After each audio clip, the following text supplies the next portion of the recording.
Betty, bring me everyone. What do you mean, everyone? Everyone!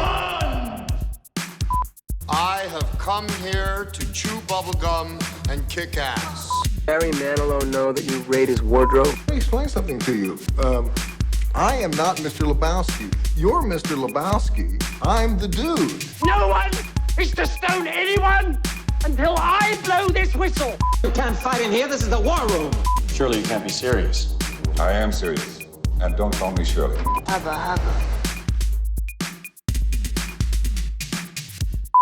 What's up, everybody, and welcome back to the Zedos Game podcast. We are talking everything Disney today, and just so you know, we tried to record 5 minutes of this podcast without any audio, so do excuse us if we're going over stuff and we look placid because we've talked about some of this stuff already. So, well, at least one of the topics anyway. So, I didn't introduce you guys the first time. So with us, we've got Mr. Sacha Allari, and we have Neil Coppin joining us as usual. Say hello, both of you. Say hello. Yeah, as we did before, as in the Matrix, deja vu. Speaking of the Matrix, I just watched that yesterday for the first time in like 12, 13 years. Fuck me, that still holds up, man. Such a good fucking movie. But anyway, enough of Warner Brothers. On to Disney. Ducks Don't Die. The Mighty Ducks. Yeah, there's a new Mighty Ducks film called Mighty Ducks The Game Changers, or Mighty Ducks Game Changers, or The Mighty Ducks Game Changers. There's a the in there somewhere, whichever way you want to put it. But I like the original too. Well, I know there's three. I was a little bit older, to go see the third one, so it kind of like fell off my radar and stuff. But I remember 1 and 2, and especially number 1. But yeah, I think it's cool time to revisit this classic. I see it's got Emilio Estevez in it, doing his thing. So yeah, Neil, thoughts? Well, I'm die-hard Ducks fan. I've got my Minnesota Mighty Ducks jersey. I've got my Anaheim Mighty Ducks jersey / Team USA Ducks jersey. I love all 3 films. Like I'm young enough that I watched all 3. I own all 3. I even like the animated TV show which had nothing to do with the films. This is be a good look. From the trailer, it looks like the Ducks have been kind of juxtapositioned with the Hawks from the original. So the Hawks were the bad guys, or rather the Hawks were the kind of, the arrogant, the established team. They've got the jerseys, they've got the money, they've got the backing, where the Ducks were the underdog. And now it looks like it's the other way around, where the Ducks are the established team and all the misfit kids are gonna start their own new team.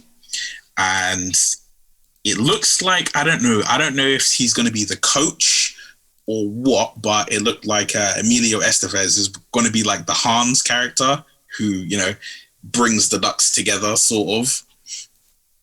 Which will be a good look, because, he'll be like the mentor, and it's like, he'll be almost like Obi-Wan Kenobi, going after the team that he trained, the Padawans that he raised. He's gonna go after them and put them in their place. But I liked it. I've never seen the Mighty Ducks. Never.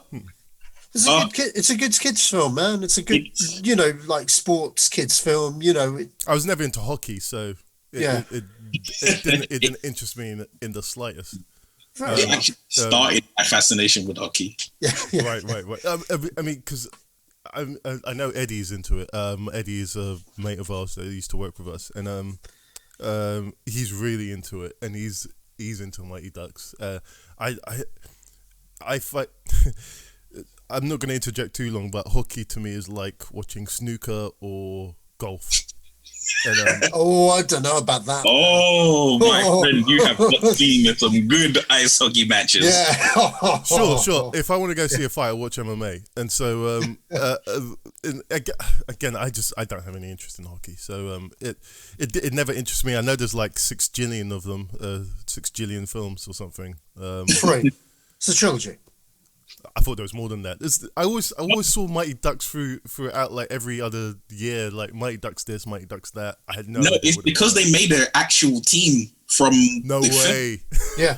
So Anaheim Mighty Ducks, the Anaheim or the Anaheim Ducks as they're called now, that team exists because after the first Mighty Ducks film, Disney decided to make their own ice hockey team, and I mean NHL professional ice hockey team. So everyone that you see with the white jersey with the duck and the 2 hockey sticks behind it, that is the actual jersey from the actual team. Okay. And that team existed because Disney created them after the success of the first film. So the second film, when they're wearing that jersey, there's a whole kind of they make it a big deal that the team is wearing that jersey. And then in the way they film it, and you see the crowds and everything, and you see all the LED boards and it's saying like "Go Ducks, go!" Quack, quack, quack. That's because they're filming in the actual Mighty Ducks arena. Jeez, Disney just threw their money around. So yeah, make a Mighty Ducks team. Do it. Yeah, it got to the point where the team was mocked relentlessly by other teams because it was like, you're the Mickey Mouse team.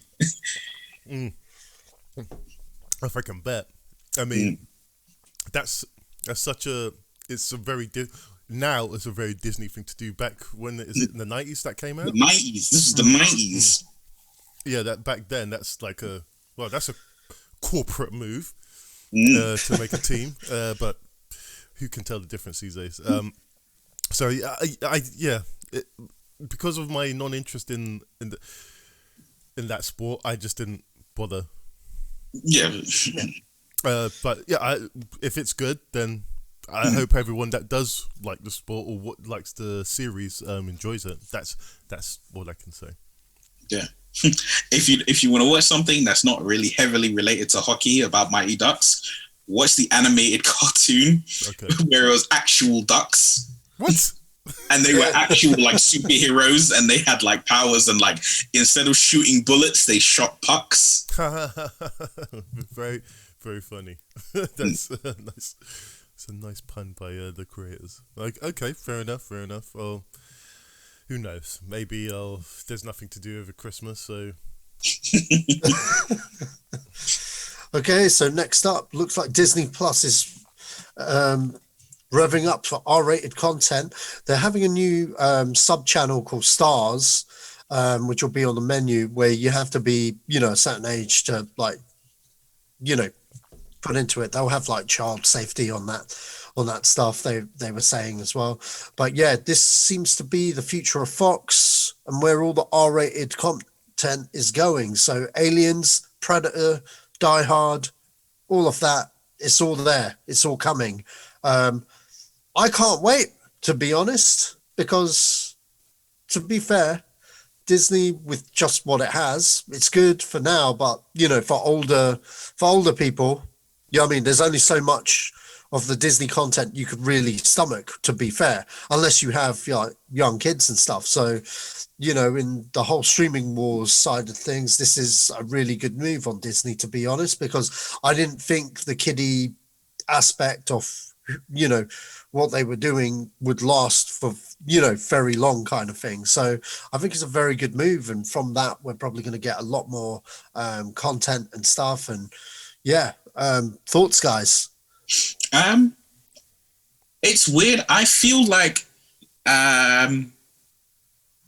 Disney could have technically survived very easily without this addition. Simply because, like anyone who has kids or is around kids on a regular basis, young, single numbers, that they will happily watch the same thing over and over and over again. And, we got to remember Disney of what is classified as Disney classics. They're pitching there at like number 60, I think, or 50, whatever it is. And when you think of it like that, that's 50 some odd films that you can, they're not all great. Obviously, they're not all, The Lion King or Aladdin, but it's a way to get things in. That said, it is arguably the championship maneuver. This is like, this is the checkmate move in my opinion. I mean, that's the thing. I mean, like, for them, this is more about subscribers, really. Subscription numbers, because obviously they've got to think outside the box. Because sure, kids would watch the same thing over and over for sure, and that'll boost ratings and stuff. But ideally, they are a subscription service, and that's where the real money's coming from. To be fair, so having this is a huge win for them. And then I said as a checkmate move, because you think, as you said, I mean, you think about it. Anybody who's a parent. Has Disney Plus, and people who are like heavily fanatical, into things like Star Wars or Marvel, chances are if you don't own those films, then you're going to want to have access to watching them at any given moment. Which damn true Star Wars fan does not own the Mighty Trilogy on Blu-ray? Seriously, like seriously. I said Marvel before I mentioned not owning films, right? But it's that thing there of people may want these things and not own all of them. Yeah. So they got to dig, you got to dig in, and you think, oh, okay, well, if there's one place that I can go that has them all, well, hey. And then when you add on top of that, the back catalogue of Fox, you think Aliens, Die Hard, Predator, the X-Men movie, Fox's X-Men movies. Fox is, Fox made Daredevil. They made the Fantastic Four. I'm not talking like these are, synonymous classics or anything, but people that want to watch them, you're going to need them, right? So what it does is but if you know that there's a one-stop shop, because this the big deal of what you're saying about subscribers, the big deal of all these streaming services is you can't really have one. You need to have 10 in order to get the full range of everything you want to watch. Disney saying, okay, you know what, we're just going to add R-rated or an adult content section, is saying, well, here's pretty much your one-stop shop, almost to a degree, because you think FX, 20th Century Fox, Searchlight, you're going to have films and TV shows on under the umbrella of Disney Plus. Yeah, that's right. People who have no interest in anything kid-related or Mickey Mouse. You love The Walking Dead? Disney Plus. Yeah, plus like they own Hulu, and I'm not too sure how the Hulu deal works, because it's separate, but it's not separate. They were saying, I think it's it was a bit of a weird one, but Walking Dead's AMC. AMC. Yeah, but it airs on Fox, FX. Okay. Yeah. So Joe, any insight on that? I know you're not really interested in streaming, but they need money to make films. Yeah. Yeah. Yeah. All right. That's all I gotta say. Okay, so next up, well, with money to make films, Pixar has expanded into television series with the following: Dog's Days, Cars, and Win or Lose. You know what? Like, one thing from what they showed from the presentation is that the animation quality is still, up there with the actual theatrical stuff, which was really impressive, because whenever they do like the TV version, it's always like it's never as good. But Pixar seem to have like expanded, because they're going for a series, and I was impressed with the animation quality. Dog Days, I'll these are stuff that I know that I will check out if I've got like a couple of minutes spare, because I like the Pixar brand. I like the characters and stuff. Maybe not Cars, because Cars has always been the black sheep of the Pixar family for me. Like I watched Cars 1 and 2, but not because I did it out of choice. It was just kind of there, and it's like, yeah, let's go. So it was a choice, though. No, it was just It's just, you know what I mean? Like No. let's just go check it out, man. Oh, fuck you, Joe. We've all made decisions that maybe 2019 wouldn't have made them. anyway, from these series, the one that really intrigued me was Win or Lose. I liked the concept for it, about the whole baseball team thing and stuff. And, you know, I'm quite intrigued to see it, mainly because it's an original idea. And second of all, I see it as like their kind of original series where it's not based off something. Like, obviously, Dog Days is based off the dog from Up. Yeah. So, I thought it was Doug, the cartoon Doug. Oh no! It's the dog that's chasing squirrels and, you know, can speak through the collar Through and stuff. the collar app, yeah. Yeah, so he gets his own show, and but no, seriously, the Win or Lose thing, that's the one that kind of got me a bit because I was intrigued. But what did you think, Neil, when you saw any of these? I was in with Win or Lose, but I was out with Cars, and I was definitely out with Dug Days. Oh, okay. Because I'm like, what I personally like about Pixar is like Pixar's like the Disney for adults. Mm-hmm. That's kind of the best way I could phrase it. Like, if people don't understand what I mean, then I don't know what to tell you. But, I got you. I got what you mean. You know, yeah, you guys got me. Yeah. It's like that, you know, the subject matter it's an adult subject matter, you know, veiled around a child or something that is easily accessible to children. But one thing I really loved about their stuff is when they do their little short movies, you know, the little one shots that go before a movie, they're brilliant. But I don't think certain things need to carry on, like taking a character, like, I mean, I'm sure the guys at Pixar are going to make it still something quite heartfelt. It may be a TV show or it may be a short or whatever, but it's still going to be heartfelt. It's not going to be like, this isn't a straight up cash grab. But at the same time, it's always going to feel like a cash grab. It's like, oh, you took the one character who you could have kind of took from Up, you know, and you've decided, okay, we're going to make a show on it. Everybody loves Up, you know. It's like the amount of people that I've heard who are like, oh, I cried at the beginning of Up, you know. And they were like, oh, I cried at the beginning of Up. Oh, well, here's the dog from Up. I was like, well, that's not the character they cried for. That's not the character that they cried for. You know, it's like people will be like, oh, I cried during the Green Mile. And they'll be like, well, here's Mr. Jangles. Right. That'd be hilarious to see a spin-off of Mr. Jangles. Yeah. So, yeah, same thing can be said with Disney Animations. So Disney Animations, the main core, well, the daddy of Disney, basically, because this is where the original Snow White and Aladdin and all that come from. They too are going into the TV series route. Now, before everyone says, hang on, wait, but Disney's been doing this for years. Well, no, they haven't. But they always got like a subsidiary, you know what I mean, a different animation house to do their TV series. But this is done by the actual Disney Pictures Animations that do their main features. And they're doing 18. Yeah, so they're doing a Big Hero 6 spin-off, Baymax, based on Baymax. I see that having room for a series because it's a comic book. You know what I mean? It was a Marvel comic, or Malibu comic, I might say, before it got bought by Marvel. And, you know, there's probably loads of like material there to explore that character a bit in a TV show. In fact, I know they already have a TV show based on Big Hero 6 that carries on. Yeah. But am I right in saying that animation quality is not what Baymax is going to be?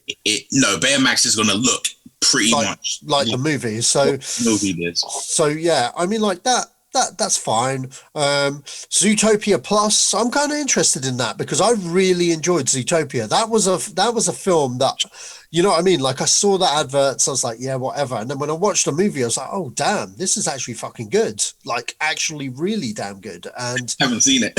you haven't seen Zootopia? Fuck Yeah, me, dude. Seriously, I actually recommend it, man. It's a good film that deals with issues you wouldn't think a cartoon would. And I thought it was really good. With like some adult themes in there, which came out of nowhere. I was like, oh, okay, that's pretty cool.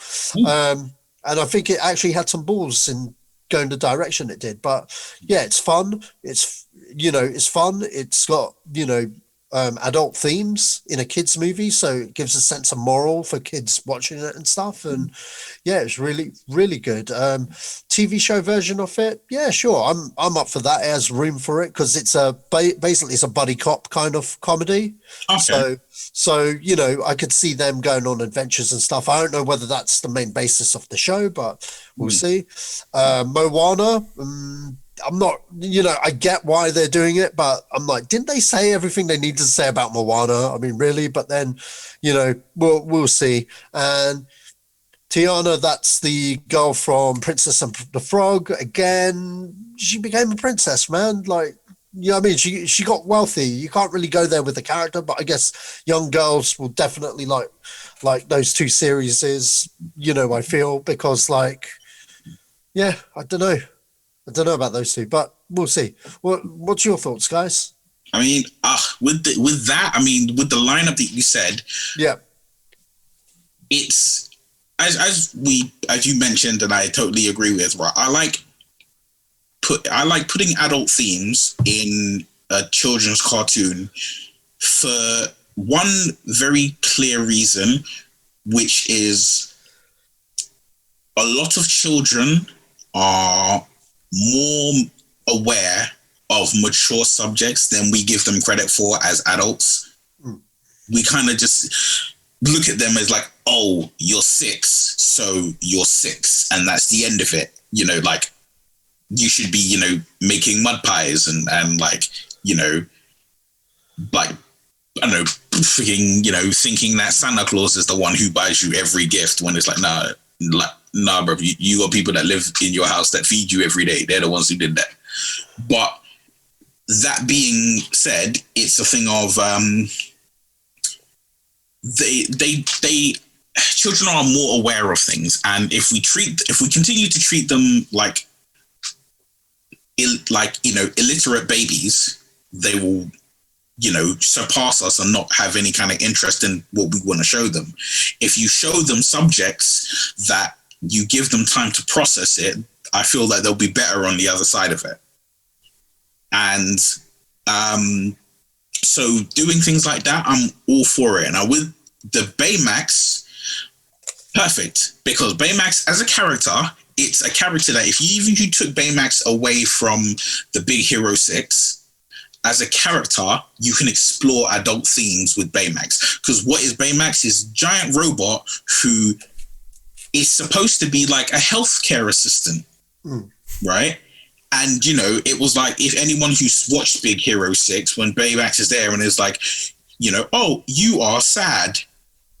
I can tell by your heart rate and by your temperature and your blood pressure that you are sad or you are happy. Oh, you're looking at that girl. You are aroused. It's like, because of that, it means you can take Baymax, drop Baymax anywhere in any level of world and any situation. Baymax can seemingly adapt to it in the most kind of logical terms, because it's like devoid of emotion, but has logic, but can do it in a way to kind of help people see clearly in certain situations. Whereas, I mean, like, what are you going to do with Tiana from Princess and the Frog? Like, what are you going to give her? Make her white. Hey, they tried that and Wreck-It Ralph lambasted for it. Right? They was like, oh, we're going to thin out that nose. And black people was not having it. But, yeah, it's like, anything, if you're going to further something, I'm like, if you're going to, obviously you're a company, you need to invest in whatever's going to get you subscribers or get you more money or, you know, boost your revenue or boost your audience. Whatever you need to do, you do. But you have enough things that you don't need to, I say this with as much respect as I can muster, you don't need to scrape the bottom of the barrel for it. Like there are enough Disney princesses and, you know, princes or male characters, right, that you don't need Tiana, right? I feel like that might be at the same time, money. You know what I mean? Yeah. They know it's going to make them all the money. That's why they're doing it. You know? Would it? I mean, of all the Disney princesses that like we could think of, like would that be the one that you're like, that's gonna make money? I'm like, you Ariel, Cinderella, Snow White, what's her name, Flora, and then you're like, no, Tiana. Well, here's the thing, though. I mean, sure, the movie wasn't that big a hit when it came out, but I'm assuming it's, you know, since its release, Disney stuff kind of, you know, gets the whole rewatch thing. It gets a generation usually. So I think they must have looked at their stats or something and figured out, you know, people are watching this a lot more. Maybe we should give it a second wind. And that's probably what they've done there. Whether it's the right call, I hope. But whether it's the right call or not, that's redundant. They're Disney. Yeah. They make sequels to all of their shit. Like did Cinderella need a Cinderella 2? Like what was the sequel? Did she take half from the prince and then moved out? Or I think she did. I've not seen Cinderella 2. So that was the Eisnerverse, wasn't it? Yeah, it was. But it had loads of pointless sequels. But you know, it's another version of that. But you know, that Disney are in it for the money. They know their IPs, like their Disney classics make bank. They know people, and like you said, young kids will watch anything, and plus rewatch as well. So it's the right platform for them to take risks like this. So regardless of whether the Princess and the Frog was successful or not, sure, there's probably better Disney IPs and stuff, like, I don't know, Basil the Great Detective. I think you could have loads of sequels of that. That's never happened, but I just threw one out there just as an example. But yeah, we'll see, man. I'm actually a bit cynical on that. Like, I mean, this is my final point on this. I'm a bit more cynical to that, where you said that they probably looked at the rewatch factor. I don't want to say it, but it's circulating in my brain, and if I don't say it, then it's going to sit there, and I don't want that. I feel like maybe it's because she's like arguably the only black princess they have. Probably, but then at the same time, again, my point, money, and all of that. If you know, if the LGBT, don't do it, man. I'm going to offend people, aren't I? I'm going to stop, but I'm going to stop in trying to say the letters, but. If they want diversity, here's a chance of diversity. You know, here's a character that's well established, something for them to watch. Done. Everyone's happy. So, you know, no one's ever happy. Yeah, true. There's always someone that is oh my god, she's walking down the hall. Did you see that? Did you fucking see that? She walked down the hall. I feel somebody who was mad as hell who accused Disney of racism because they said, or Marvel of racism because they said they weren't gonna recast T'Challa. Oh, Jesus. And I was like, I don't understand it. I don't. The world isn't to understand anymore. You're just experiencing something in the Matrix. Well, like I think I got 10 or 9 days left where anything mad that happens, I can just shrug my shoulders and go, hey, it's 2020. Okay, next up, Pan-African entertainment company Kujai, I think that's how it's pronounced, I'm butchering it badly, are to team up with Disney for Awaju, a sci-fi series set in Lagos, Nigeria. Now, I saw the little clip they had of that. It looked interesting, man. It looked very different, kind of Black Panther-y, like Wakanda, kind of like futuristic kind of African civilization there. I don't know what this is about, but it looked nice. It looked something original, and I got to commend them for that because they've teamed up with this relatively unknown group of African animators or something. Mm-hmm. That was it. And it looked like a really good collaboration because you could tell those guys were like, oh my God, we've got funding. This is great. And it's, it looks to be like an original sci-fi kind of thing. And I'm kind of like, okay, the art style looks good and everything. And I was like, that looks interesting to me anyway. What's your thoughts, man? I'm all for it. I'm personally like, for those who have seen my face, yes, I am a black male, right? What? No way. But I'm all for seeing like other cultures represented and just pushed out there. Like, we were talking about other films, things like Brave, things like Coco, the latest Disney one, which I'm not going to attempt to name right now because I need to see the words before I butcher it. I think we'll get to it, is, I like seeing other cultures because this is how you become worldly. This is how you get to see that the world is bigger than, your neighborhood, so to speak. And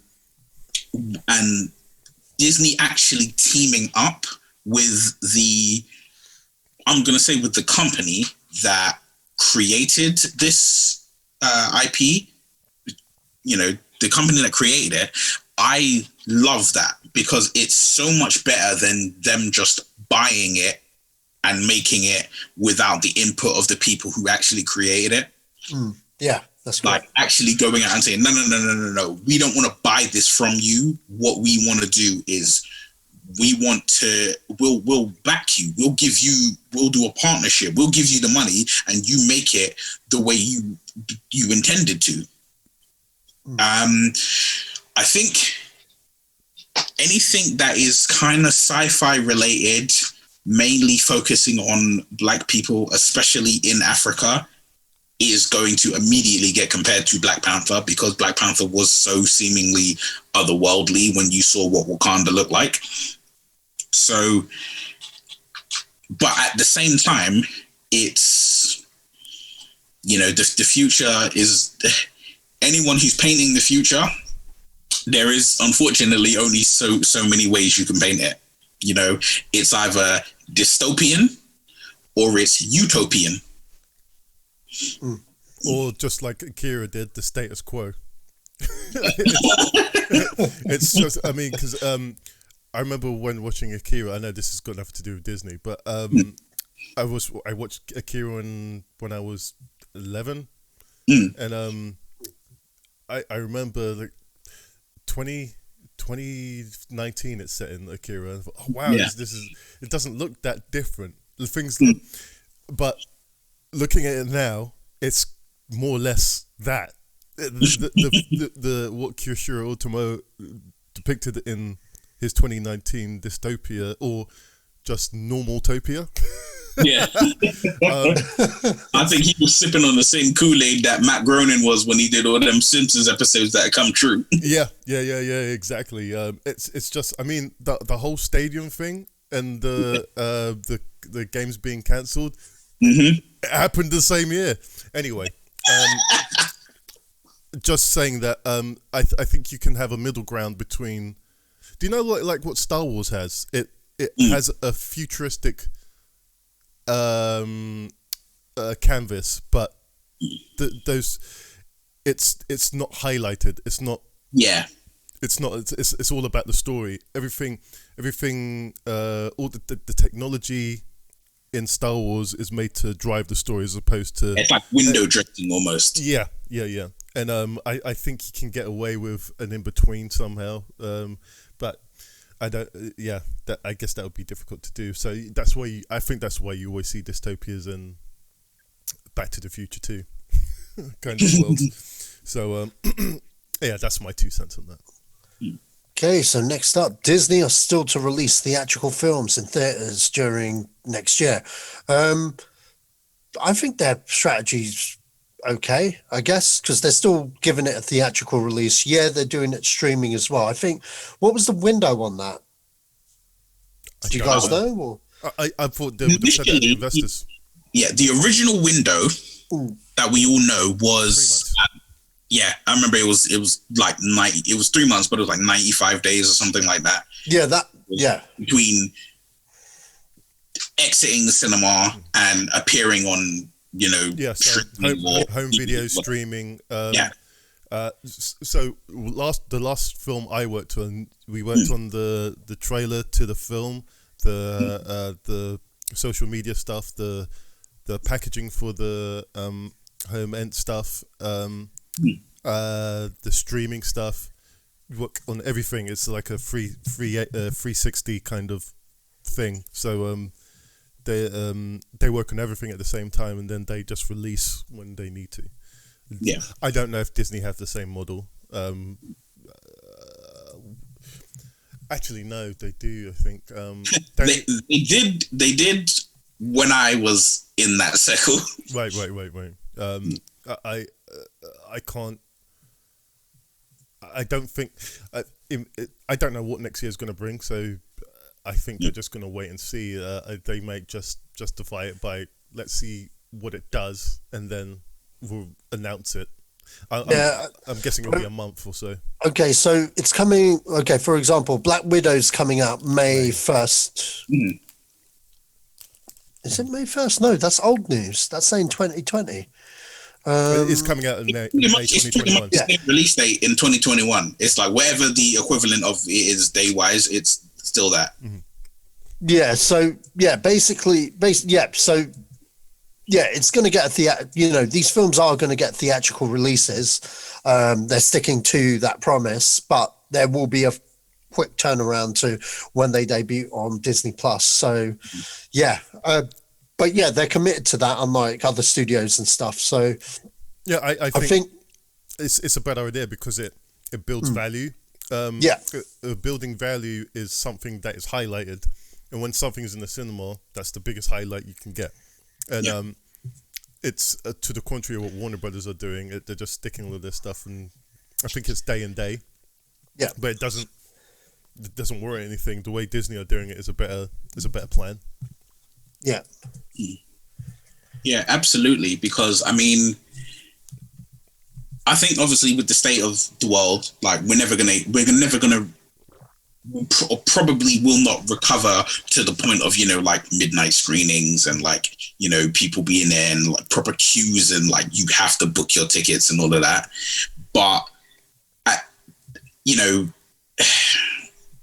the majority of the Western world has been locked up, right? At home, you can go to work.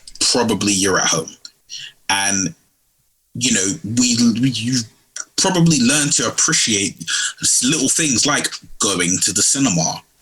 And when you do something like what that other company's doing of being like, oh, you know what, we're going to release it in cinema and home media at the same time. Like this isn't the 90s, all right? Most people have TVs that can rival the cinema screen they're going to go see something in, right? So if you release it on home media, people aren't going to go to the cinema. I think we're going to need that. I personally feel like you're going to need that boost because certain films, like, I'm not saying that Black Widow is that film, but certain films, you need to see it in the cinema. Because there's an atmosphere that comes with being in the cinema. It's not just the size of the screen. It is, you're sitting in a darkened room. That means that most of the things around you have been blotted out. They've been taken away. They've been toned down. It's just the speakers that are blaring this movie and you seeing this big bright screen showing it to you. And it doesn't matter if it's 3D. It doesn't matter if it's, any 4D where your seat's shaking like you're in a roller coaster. None of that matters. What matters is the aura of that screen. And you will lose that on home media. And you're going to lose a lot of what comes with that because there's a lot of films that aren't that good, but they were really good in the cinema.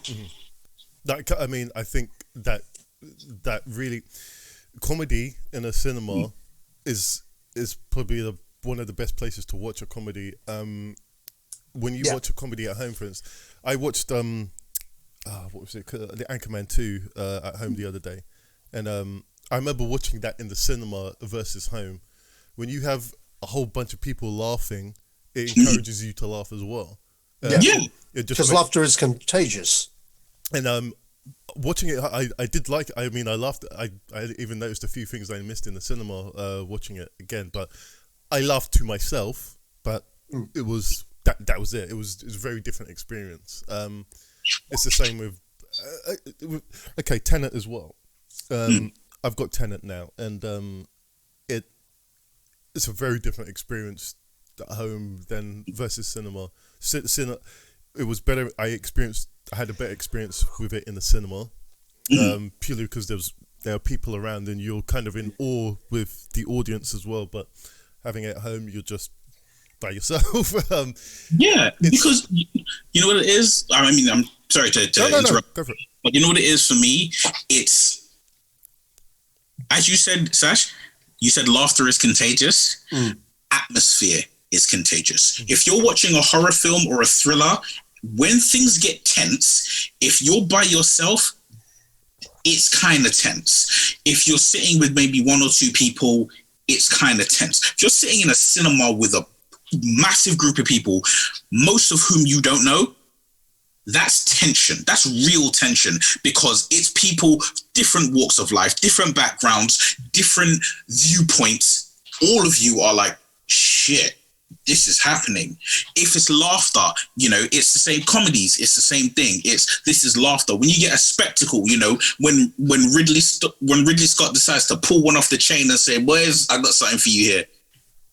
When you see that wide sweeping shot and you're like, holy shit, wow, look at this. That aura comes in a cinema. When you're sitting at home, no matter how good, most films that are amazing when you watch them at home, it's story that's made them, or it's the memory, or, they conjure up nostalgia, or they conjure up a certain feeling. When you watch a film, you watch certain films in the cinema and they are just a spectacle for your eyes. They are just something that you're never gonna live it again. Perfect example, Avatar. Yeah. Avatar in the cinema, I don't care what anybody has to tell me. You watched Avatar in the cinema, you liked it, right? You got home and watched it again. You was like, I don't know about this one. And not seeing something in the cinema, you're gonna get a lot of films that are like, I don't know about this one. I mean, I feel that about a lot of there's a whole host of films on Amazon. Amazon's the only streaming site that I have access to, and Amazon have a whole host of them. I was like, I'm just not bothered.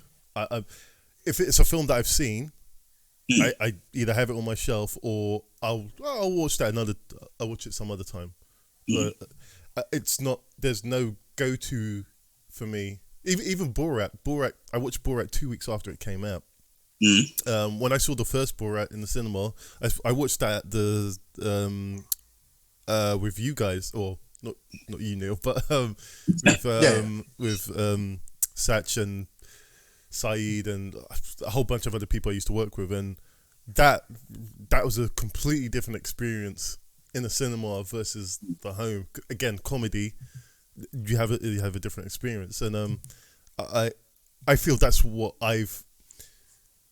reason why I'm just not excited about any film that's coming out on streaming. I'm just not, and it's because I know that it's a minute experience at home. It's a more personal experience at home, and I'm up for personal experiences, but I think it devalues a lot of what the original intentions some directors will have, because not everyone's going to have the same setup. People are going to be watching things through sound bars or not sound bars, or looking at their phone, and not that I didn't do that at the cinema, but at least you had the sound to engulf you, and you had everything engulfed you. You were engulfed by the film, and I'll go to Denise Villeneuve. That letter that you wrote about Warner Brothers was scathing. And but I get it. I do get it, and it's. What was the point of this question again? Just saying that they're going to stream. They're going to put films in cinema. Right. Yeah. And so I think they're just being intelligent. They know putting something in the cinema adds value, and when again, I told Colin, like, I kin it to the arcade of back when Street Fighter was in the arcade. As far as I'm concerned, Street Fighter 2 in the arcade is that's it. The SNES version was all right. That's all I had. So I enjoyed it. I enjoyed it immensely. But I always wanted the arcade. I want the arcade. That added prestige to everything. It's a different world now for video games. But film doesn't have the same clout that it does when something just falls on streaming. It's talked about for a week and then it's gone. And when it's in a cinema and it does well, it's talked about for years. It's again, streaming's still very young, and I don't know if the balance will change. Because there's a whole generation growing up with streaming films, and so it's all I'm saying is that if you take a young person who's never been to the cinema before, take them to the cinema and then make them watch a film at home, you will see a difference. It was better. It was either better there or that's the end of that. Yeah. Okay, so next up we have so Moonlight's Barry Jenkins has been selected to direct the Lion King prequel, which is coming next for Disney. Lion King's getting a prequel. Barry Jenkins, he's directing. The first prequel since last week. Yeah. Interesting choice. Moonlight was phenomenal. Looks like he's going into the A-list with this one. This looks like I'm going to tell you something. This is $1 billion movie straight off the bat. Lion King did the business, depending on how you felt about it or not. Me, myself, I just felt, I've seen this movie before. But, it's the Lion King. It's huge IP. Kids, families, everyone's going to take their kids to see this. Should open the doors for a lot more projects for Barry Jenkins, who's a fantastic director. But by the way, I really loved Moonlight. So I think it's a big win for him personally. But we'll see what they do. I personally don't see where you could go with the Lion King prequel, but I'm pretty sure there has been one on, animated version. No, there hasn't. Okay, fair enough. Neil will educate me on the Lion King sequels that I never watched. But over to you, Neil. Hi. Well, first we'll get on Lion King's history. So there have been many sequels to the Lion King. Many as in like 2? 2 and a TV show.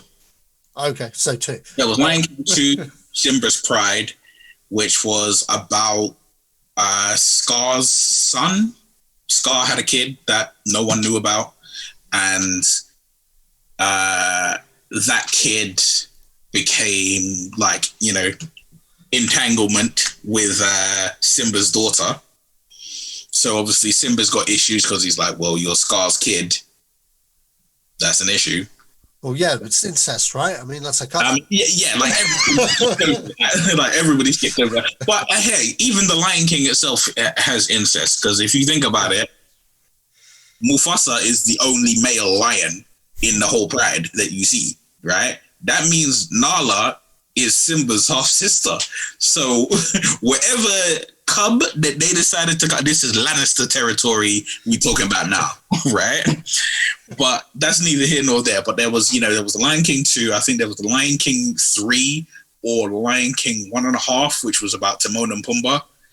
And then there was the Lion Guard, which is an animated show about, I think it's Simba's grandson. It's either his son or his grandson, who's inherited this special power to roar.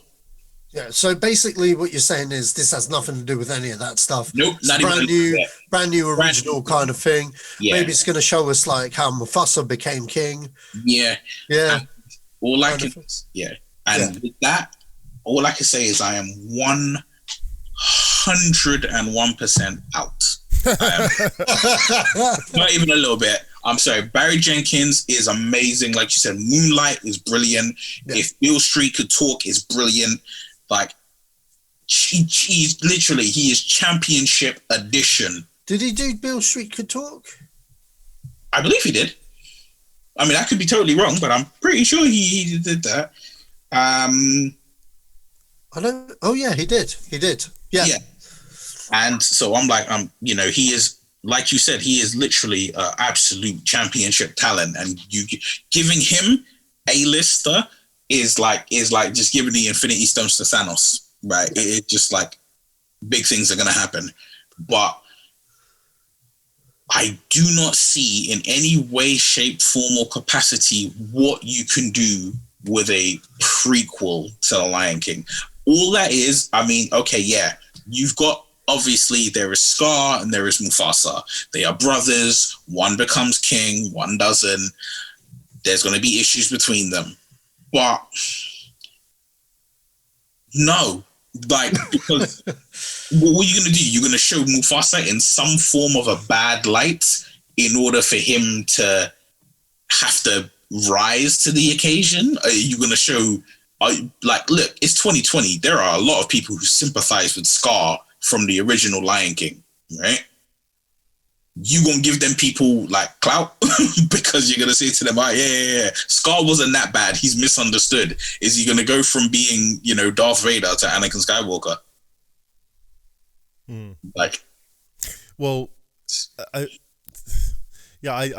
don't think. Yeah, I don't think there's any point of doing anything like that. I mean, it's monies. They need those subscriptions. Yeah, it's like I mean, I see through that. I don't think any kids will. But well, you know what? My niece and my nephew, like, you know, when they're like, oh, we want to watch The Lion King, they see the animated one. You know, when they see adult Simba, they hear Matthew Broderick, right? They hear Ferris Bueller talking when they see that. Mm-hmm. They don't watch that live action thing. Nah, that don't run. That don't run. Not in this house. Who plays Simba in Gambino, Donald Glover. Charles Gambino. Okay, Donald Glover. Okay. Okay, so next up we have, before someone says that, I was going to introduce it. So, okay, David Lowery, who directed Pete's Dragon, The Old Man with a Gun, and A Ghost Story, reteams with Disney to bring us Peter Pan and Wendy. In this iteration of Peter Pan, Jude Law is playing Captain Hook. That'll be something to see, I guess. But you know what? When it comes to Captain Hook, they've had loads of people play Captain Hook over the past year, in the past 20 years and stuff. I think, was it Jason Isaacs played him one time? I think, who else played him? Was it Hugh Jackman? Yep. Hugh Jackman. No, or was Hugh Jackman playing a different pirate and Captain Hook was in it? No, I think he was Captain Hook. You sure? I swear it was Blackbeard. But anyway, that's one to have a look at. But yeah, there's been quite a few like Peter Pan retellings kind of thing in the past 20 years and stuff. And I don't know what it is, and maybe it's because I was a kid and that was probably my first iteration of a live action version of Captain Hook, but I keep thinking Dustin Hoffman from Spielberg's Hook, and for me that is the top tier. You know what I mean? That is the top tier version of Captain Hook live action, and I don't think it's been topped. I don't know. What do you guys think? It's never going I've not to seen Hook. You've never seen Hook? Who? Joe, you know, I don't know. Steven Spielberg's. I don't know. Steven Spielberg's Hook. Oh, you have never seen it. It's Christmas movie. You're both coming at me, man. You're both coming at me. You should see what that looks like on my side of the screen. No, I've not. I've never seen Hook. I know who's in it, but I've watched the Disney versions, but I was never interested in Spielberg's. I never watched it. No. You own it. Adults. Don't you own it? It must be in that DVD box set you got of Steven Spielberg stuff. No, it wouldn't be in there. It wouldn't be in there. Why? No, it was Because that box set is like his like quote unquote finest works. Yeah. Right. Okay. Yeah, Okay. but no. I mean, does you know what is Dustin Hoffman playing Captain Hook is like what Yeah, Bob Hoskin is Smee. yeah, Bob Hoskins Yeah. is me. It's Julia got his Roberts best is film in here, Tinkerbell. 1984. Sorry, not 1984. 91? That's the one. Yeah, right. But yeah, it's like, you know how people used to look at Jack Nicholson as the Joker, or how they even looked at Heath Ledger as the Joker, right? And then it was like, Yeah, that's Dustin Hoffman as Hook. yeah. Hands down. It's And plus- like, just but like, you know what? Saying all of that, I am intrigued to see what Jude Law will put yeah, out. he's But a brilliant actor, and you know, it's like you hear the word. Someone's like, "Oh, they're gonna make a live action Peter Pan," and you're like, But you know like, what? Jude But you Law's know gonna what? cook. You're like, "Oh, okay." But you know what? I think the other thing is every other production of Peter Pan has always tried to do something different. And I think the quintessential one that we have growing up is that animated one from the Disney one. So maybe we're going to get a Disney version of Captain Hook live action. And maybe it will be awesome. I say maybe. Oh no, I like pirates. I like Captain Hook. We'll see. We'll see. I'm actually kind of intrigued about this one, to be fair. So yeah. It's actually funny, right? I mean, like, this isn't completely Disney related. The only thing for me that's left for Peter Pan that I need to see is a film version of The Child Thief. I've heard of that. I don't. Yeah, it's a modern retelling of the story of Peter Pan. Oh, okay.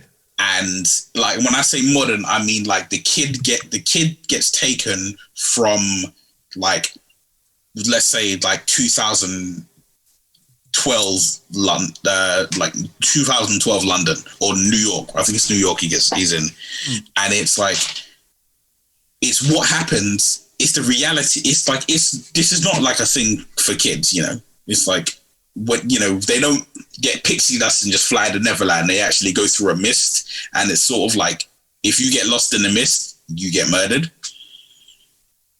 You know, the Lost Boys aren't as innocent and, you know, sucking their thumbs and bangarang. That Lost Boys, they're more like the rap group, the Lost Boys. You know, I always thought the Lost Boys was part of that not James Carpenter. John Carpenter. Is it John Carpenter? Yeah. Directed Lost Boys. Was it? No. That was Joel Schumacher. Joel Schumacher. Oh, I always thought that because I remember watching Peter Pan, and then because the Lost Boys referencing that, I always thought the Lost Boys were them, and it was a very confusing time as a kid. That's a hella different ending for Tiger Lily. yeah. Anyway, sorry, I interjected there. What were you saying? No, but I think, like, other than seeing The Child Thief made into a film or some form, I'm just like, you know, it's. I think, unfortunately, even with someone as talented as Jude Law, it's gonna fall into the same kind of bracket that Beauty and the Beast, Cinderella have, of that live action Disney, where it's like, you've got live action Disney, and there's Aladdin live action Disney, there's Lion King live action Disney, then there's like Cinderella, which no one talks about. Cinderella was actually really good. I thought Kenneth Branagh did a fantastic job on that. There's nothing wrong with it at all. In fact, I think it's actually one of the better Disney remakes, to be fair.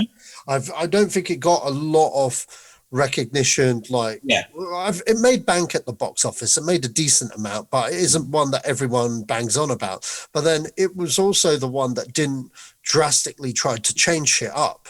You know what I mean? It was like, here's Cinderella, it's out, go do it. Lily James, I think it was, that played Cinderella in it. Yeah, she was fantastic.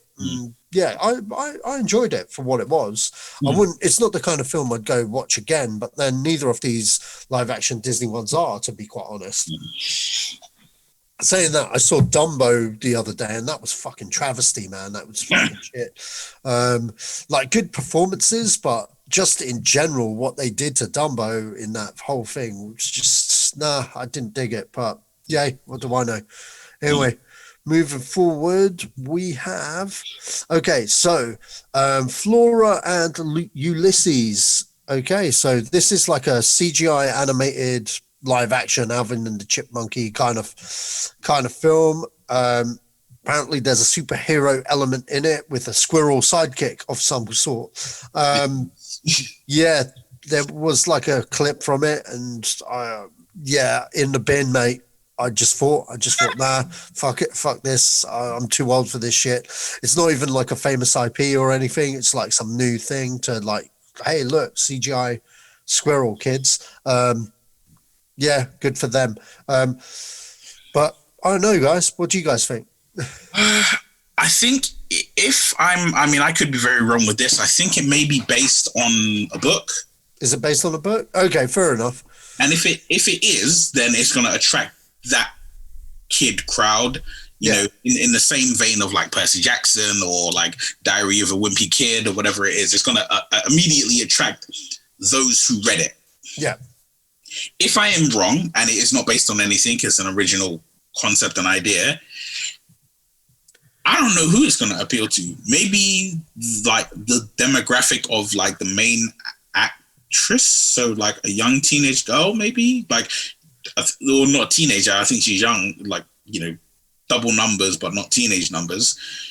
You know, maybe girls of that. You're right. Yeah, you are right. It's based on a children's novel. Okay, then it's gonna draw in that crowd. That crowd will be the ones to go and see it, or like if it's released straight onto Disney Plus, go and watch it. That audience will be the ones that they're making it for.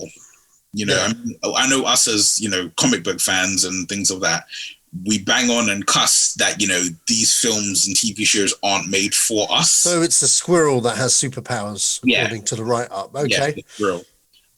You know, we always talk about like, oh, you know, they make us something to do with Spider-Man and it's not for us because we were the ones who love it. This is the complete opposite way around. This is like, this is made for them. Yeah. I don't really have much to say about it. If it's not Ulysses 31 or the actual Ulysses, then I have no interest. I don't ever want to see the actual Ulysses. That is not short. That should be Lord of the Rings meets Game of Thrones. Okay, so next up we have Cheaper by the Dozen. They're remaking this film again. But yeah, this time done by the producers of Blackish. Now that I'm looking forward to. I can't wait to see that. I will be in front of my TV set on the edge of my seat. Are you being serious or? No. Hell no. When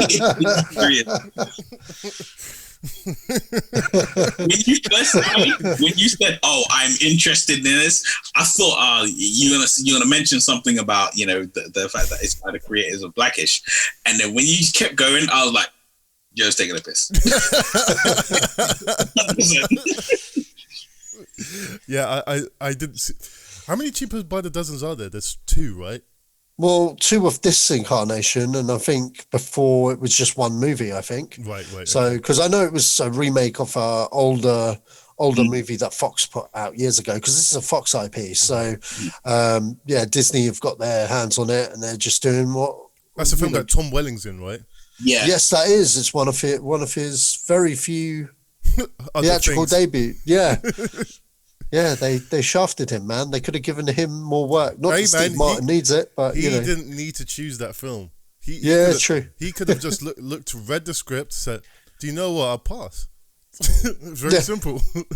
To be fair, though, I mean, like, you know, it must have done well for him. I think like, you know, when we look at certain films, we look at them and we're like, "You read that script and said yes," but I'm like, there's certain times where, you know, somebody could have been like, oh, you know what, we're going to make cheaper by the dozen. And you're like, let me read the script. And you read it and you're like, I'm not really feeling this. And like, Steve Martin's in it. Right. I could do that, you know. Yeah, like, exactly, yeah. Yeah, okay, that makes sense, actually. So from cheaper by the dozen to another Fox IP. So Disney now own Diary of the Wimpy Kid. And looks like it's getting an animated reboot in the art style of what the actual book. Book style. Okay, that's right. And they previewed some of it, and it looked kind of cool, to be quite honest, because this is like, those films did well for Fox. Okay, they did extremely well for Fox. I think there was like 3 of them, maybe. No, I think there was more. There's way more. Was there way more? So it's, you know, and there's way more source material as well. And I think them doing it animated kind of, you know, they can get a consistency with it. And plus, like, you know, those kids have probably grown up now. You know what I mean? Or I don't know whether they recast it. I never watched it, but do you know what I mean? Diary of the Kid came out when I was working at the cinema, so it's old. Yeah, so that's just it. I mean, you know, I think animation's probably the way to go. Hopefully it'll be successful for them. If they throw it on Disney Plus, it's a win for them. If it's theatrical, that's kind of like a 50-50 thing, but we'll see. It's still... I think it'll definitely... You think it'll still... It's still a win, because hand over fist, cinema will always make more money than anything on streaming. It's just a fact. Yeah. Yeah, because everybody who goes to watch it needs to buy a ticket. Okay, so next up, again, with the Fox acquisition, Disney bought Blue Sky Animations a lot within the acquisition of 20th Century Fox. So what's the best thing to do? Bring out more Ice Age. So they're doing a Ice Age spin-off based on Simon Pegg's Buck. It's called The Adventures of Buck Wild. And if you're a huge Ice Age fan, he was a funny character. Yeah, he gets his own spin-off. Personally, I would have went with Scrat, but then I don't think you could do a whole 2 hour Scrat. What do you guys think? I have never seen one, so I don't know who Scrap is. Scrat is, you must have seen Scrat from the adverts and stuff. He's the squirrel. Oh, the one chasing the nut all the time. The one chasing the nut, man. Yeah. He's like the best thing of Ice Age, I think. But Simon Pegg's okay. Well, as someone who's never seen any of them, yeah, I do know, one thing I do know about them is that they did have a good cast, because they had Ray Morano in there, and you say Simon Pegg was in there. Sean William Scott, John Leguizamo. Yeah, I mean, hey, John Leguizamo, I'm in. Well, yeah. I ain't in. I ain't watching. Yeah, but John Leguizamo, I'm like, that's good enough for any project. Yeah, I mean, to be fair, I haven't really seen all the Ice Ages. You know what? When I saw the first one, I didn't really get into it, because I just saw it as sort of like, hang on, isn't this the same as Shrek? You know what I mean? It's very similar to that first Shrek. Maybe I need to rewatch it again and see what all the fuss is about. But I don't know. Maybe it was my mood that day, but I haven't had a desire to go back to it. But we'll see. I mean, Blue Sky's been one of those studios that have been, you know, outside of the Ice Age series. They've had some good animations like Robot, Robin Williams, and what's that one? The Peanuts movie. And stuff like that. So we'll see. Joe? No interest. No interest. Okay, cool. All right. Moving on words, and I keep bringing up the wrong thing. Again, Fox acquisition. Night at the Museum is getting a animated overhaul. It's being produced by Sean Levy, who directed the trilogy, so he's producing it, and yeah, they're just doing an animated movie. Okay, I guess that makes sense. I mean, they were quite popular films, so I guess it's the easiest way to go with it without blowing a budget on something that people may or may not watch on Disney Plus. Animation is always the way forward in terms of doing that. So. And plus, I think with the concept, I think animation could go a really long way in terms of the concept, you know. You can do a lot more in animation than you can in live action as well. So I think it could work. Mm-hmm. Well, I don't really have much to say on that. I never saw any of the films. Okay, so next up, it's the movie we've all been looking forward to. Cruella de Vil is back, played by Emma Stone. This version of her tale is a prequel, obviously, because it's got nothing to do with the 101 Dalmatians, but it's set in punk rock 80s London. It sounds like a dumb What idea. about the 60s? Yeah, it does sound like a dumb idea. You know what?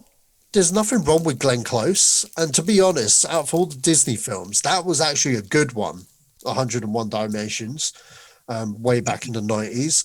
Why didn't they just do a sequel to that? I mean, Glenn Close still looks like Cruella de Vil. I mean, like, but I guess, you know, they want to remix it for a new generation. So, you know, because just like Maleficent, it's just what we always wanted, a origin story to a bad guy. I mean, look, Maleficent was dog shit. Okay. It just made a lot of money. And it was bottom tier of these Disney live actions. I've got no interest in this. It's like, yeah, that's just me. But anyway, I mean, likewise.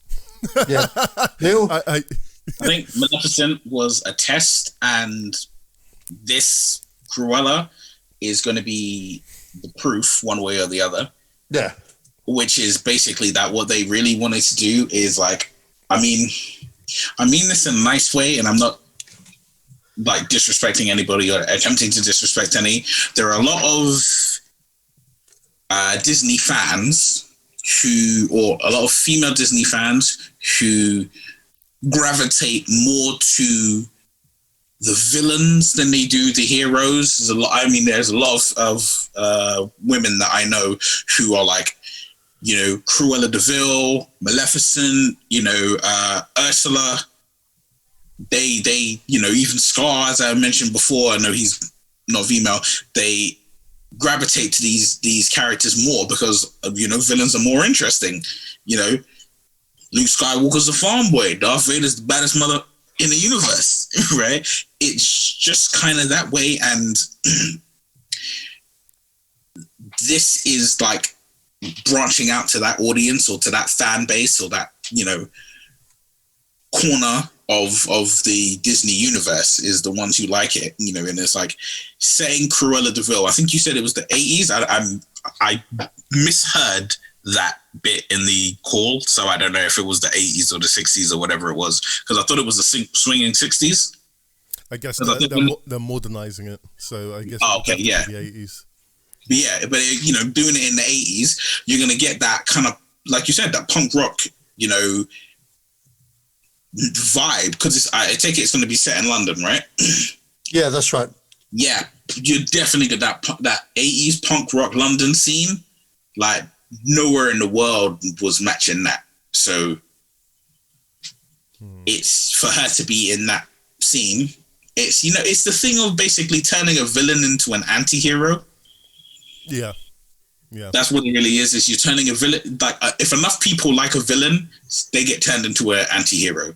It happened with Maleficent, it happened with Loki, it's happening with Cruella de Vil. You know, you know what? You threw in Loki in the mix. The difference is Loki has a history of going back and forth and stuff, and there's a lot of mythology from the comics and stuff that they did and drew, and even like from legend and stuff. That is true, but when you watch with Maleficent, yeah, it's a done and done deal, man. She was the bad guy, done. It's like, did we really need a backstory? We didn't. You know what I mean? They obviously wanted to create some kind of female empowerment tale because, you know, Angelina Jolie kind of looks like her. No offense to Angelina Jolie in any kind of way, but she was perfectly cast. And rather than make her completely evil, which is what the original incarnation is, they just thought, hey, men are bad, girls are good, she's misunderstood. And you know, they just went with it. It's the end thing, and it'll continue to be the end thing. But like I'm like making up story when there's no story to be told. At least try and make it believable and good. And you know, I would have been on board with Maleficent had the actual movie had been any good, but it really wasn't. But we'll see. We'll probably be proved wrong by everybody and the world and the internet, but we'll see. But I think moving on, Disney's Encanto, Disney's 60th animated film made its debut at the Investors Conference. in a 30-second little snippet, which was basically the logo. Yeah. All I got from this was lots of butterflies in a cottage. What did you get from this, Neil? I'm 100% in. 100% in. Bro, in. Right? There. Like, if the world has, decided to stop falling apart and cinemas are open, I'm there. Like, I'm there whether my niece and nephew are with me or not. I'm there. Right? Well, you know what? All I know about it is it's by the Zootopia team. Mm-hmm.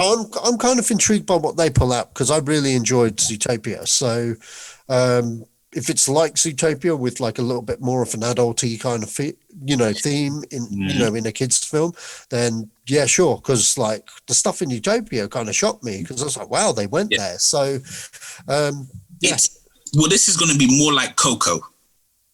Yeah, I got that vibe as well. Yeah, definitely going to be more like Coco than I haven't seen Zootopia, so I don't know if it's more like Coco than that. But I know it's definitely going to have a very similar vibe to Coco, to Moana, to I could be wrong, but I'm pretty sure it's Colombian. Yeah, I think it's to do with Colombian mythology, and that I'm here for that all day. I genuinely enjoy mythology, but I'm like, you try giving me other cultures, starting to get, I'll get that. I could watch this, and you tell me you're going to give me, Latin American cultures. I'm definitely there. I'm there. See, I like it when Pixar handle other cultures. I'm very wary about Disney handling other cultures because the fact that they've tried to hide a lot of their past doesn't sit well with me.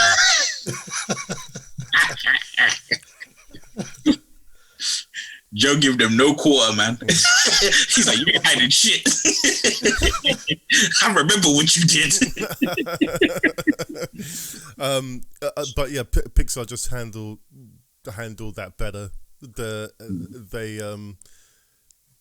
They don't have a brandishing whip over them saying that it's got to look this way, it's got to appeal to this way. They're just telling a story. I don't know how much Disney have changed into. I think the only animated film I've liked them in the recent history is Tangled. You didn't like Moana? Say again? You didn't like Moana? I've not seen Moana yet. About Wreck-It Ralph. Yeah. But I see that as a Simpsons thing because half the staff of the Simpsons are on that. So I don't even see that as Disney, to be honest. I always forget it's Disney. Well, I think you should definitely check the later later stuff because I think around the time of Meet the Robinsons, that's when John Lasseter took over Disney Animation. And what's Meet the Robinsons? Meet the Robinsons is like it's a Disney film. It's a Disney animation. The animation from that, Chicken Little and Bolt aren't up to par with Pixar stuff or even the stuff that Disney Animation do now. When you look at it, it has kind of like a lower quality to what they do now to what Pixar did. But what happened was John Lasseter, he came on board that film and you can tell that it's him because he made the story work a lot more. And that, even though the animation wasn't top tier, the story is what made that really good. And same with Bolt. Bolt is a really good modern day kind of Disney one, but again, and Chicken Little as well. They were all pretty good. I remember Chicken Little. Yeah, but I think from then onwards, they just got better. Obviously, those 3 films were already in production before they could up the animation levels. But with the later ones like Wreck-It Ralph, because I think after that came Tangled, then Wreck-It Ralph, then everything else since. I think since then they've hit a real home run, really. Even Frozen, I've seen Frozen now. Before I hadn't seen it for ages because pop culture got to me before I even bother watching it, and then I just watched it on Disney Plus. I was like, I get it. It's all right. It's okay. It's worthy of the Disney name. It's not bad by any means, but I get it. You know what I mean? It's not my favorite, but I get it. I didn't. Sorry, go on. But yeah, I mean, What are we talking about again? Some new Disney. Production. This one. We'll see what they do. I mean, I like the Zootopia team because Zootopia was fucking ace. Mm-hmm. So we'll see. Neil, did you have something to say? Yeah, I was going to say, I didn't understand the massive appeal and the massive thing of Frozen until I saw it with my niece. Because it is such a simple thing that I feel like if you're not kind of hip to these kind of things, you just overlook it, which is always a Disney film, and it's always a Disney princess needing to be saved by a prince. And it's like, they are the star. It is them on the poster. They are the doll, the toy, the plush, whatever that is being sold. They are what's going on the pajamas and the bedspreads. And they're always being saved by the prince, who, like, half the time, I'm like, you don't even know the prince's name, right? But with Frozen, it really was. It was like, nah, it's not about a princess being saved by a prince. It's about, female empowerment. It really was about female empowerment. And it's, right now, 2020, that's super cliche to say, and it's super out there, and it's just like, oh, you hear female empowerment and you roll your eyes, it's like, really, that again? Because it's kind of been shoved down your throat and not been done. It's not been done in a way that it needed to be. But Frozen was actually done in a way it needed to be. It was really just showed them, no, you don't need a dude. Like, you can save yourself.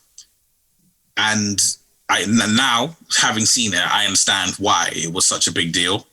Well, that's because, like, unlike stuff just for show, the story dictated what it needed to be. You know what I mean? So, it was fine. It was totally fine because, like, it had a good story. It wasn't female empowerment for the sake of it. You know what I mean? That it was, the story came first, which is how it should be, and that's why it was good. But moving on, they showcased a clip from the new Pixar movie Soul, where he's teaching the class. Can you remember it? Yeah, I remember. Oh man, that was so cool, man. I'm actually hyped for it, man. I really can't wait. What's your thoughts on Soul? It's funny, I keep forgetting that Jamie Foxx is actually a really good singer. Yeah. Right? So it's like, when I'm like, in my mind, I'm like, there's going to be a musical number in it. There has to be. Because I'm like, it's about music. You've got, one of the very, very good singers playing the role, or he's the voice actor for your main character. Like, you better have a singing number in there. Don't play with me. And I feel like the way he described, the way in that one little clip where he's describing his first experience of being drawn to music, I feel like anybody who's drawn to music, doesn't matter whether it's jazz, blues, rock, soul, R&B, rap, like freaking, it could be freaking garage, it could be pop, like, when you're heavily into something, you do genuinely remember that thing, that experience that drew you in. And him just being there, just playing the piano, talking about like the first time being drawn into it. And I was just like, yeah, that's going to be a watch. Just like Christmas Day, it's getting watched. It comes out Christmas Day, that's getting watched. Do you have any thoughts on Soul? Not really, no. I haven't seen any trailers for it. As soon as I heard it was going straight to stream, I lost interest. Okay. Okay, so next up, Hocus Pocus 2, the sequel everyone have been waiting for. Sarah Jessica Parker is back doing her shit. Was she in Hocus Pocus? Yeah, bro. Yeah, man. I know her from a few things, and Hocus Pocus is one of them. It's Sex and the City and something she did before that, and that's it. and don't forget the cinematic masterpiece that is Big Trouble in Little China, bro. She's not in that. That's the other one. Kim Cattrall. Yeah, Kim Cattrall. Is that Kim Cattrall? Yeah. Yeah. It's absolutely Kim Cattrall. Okay, fair enough. I got it wrong. 100% Kim Cattrall. I best not make Trust that mistake. Me, I know. I won't say why, but I know. Okay, so yeah, this one's been directed by Adam Shankman, who did Hairspray, Rock of Ages, and Cheaper by the Dozen too. Hocus Pocus 2. Who else is in this? Is everyone back? I think all of them are back. Bette Midler is back. Oh, damn. I thought she died. Nah, she was holding on for this one. Yeah, damn. How old do you think Bette Midler is? I don't know, man. How old is Bette Midler? She's not that old. Not as old as you think she is, anyway. You know what? I just assumed she was old, man. because when you think of Bette Midler, your mind gravitates to like the 70s. Yeah. So you think like, just she ancient. Like, you know, you're looking at her and you're thinking like, yeah, like a stiff breeze, you're gonna hear a bone crack. Actually, she is quite old. She's 75. Yeah. So, yeah, Hocus Pocus 2. You know what? Yeah, I don't even remember that movie. I know of it. I never watched it. I've never watched it either. I don't think it wasn't for. Yeah, it was definitely. I don't think it was for male kids of our generation. And this is why I need. And this is exactly why I needed Amrita on the show, man. Well, yeah, because I mean, I remember I watched Hocus Pocus on the Disney Channel, like back when there was the Disney Channel, and that was it. Like, I watched it, and I was like, "Oh, it's alright."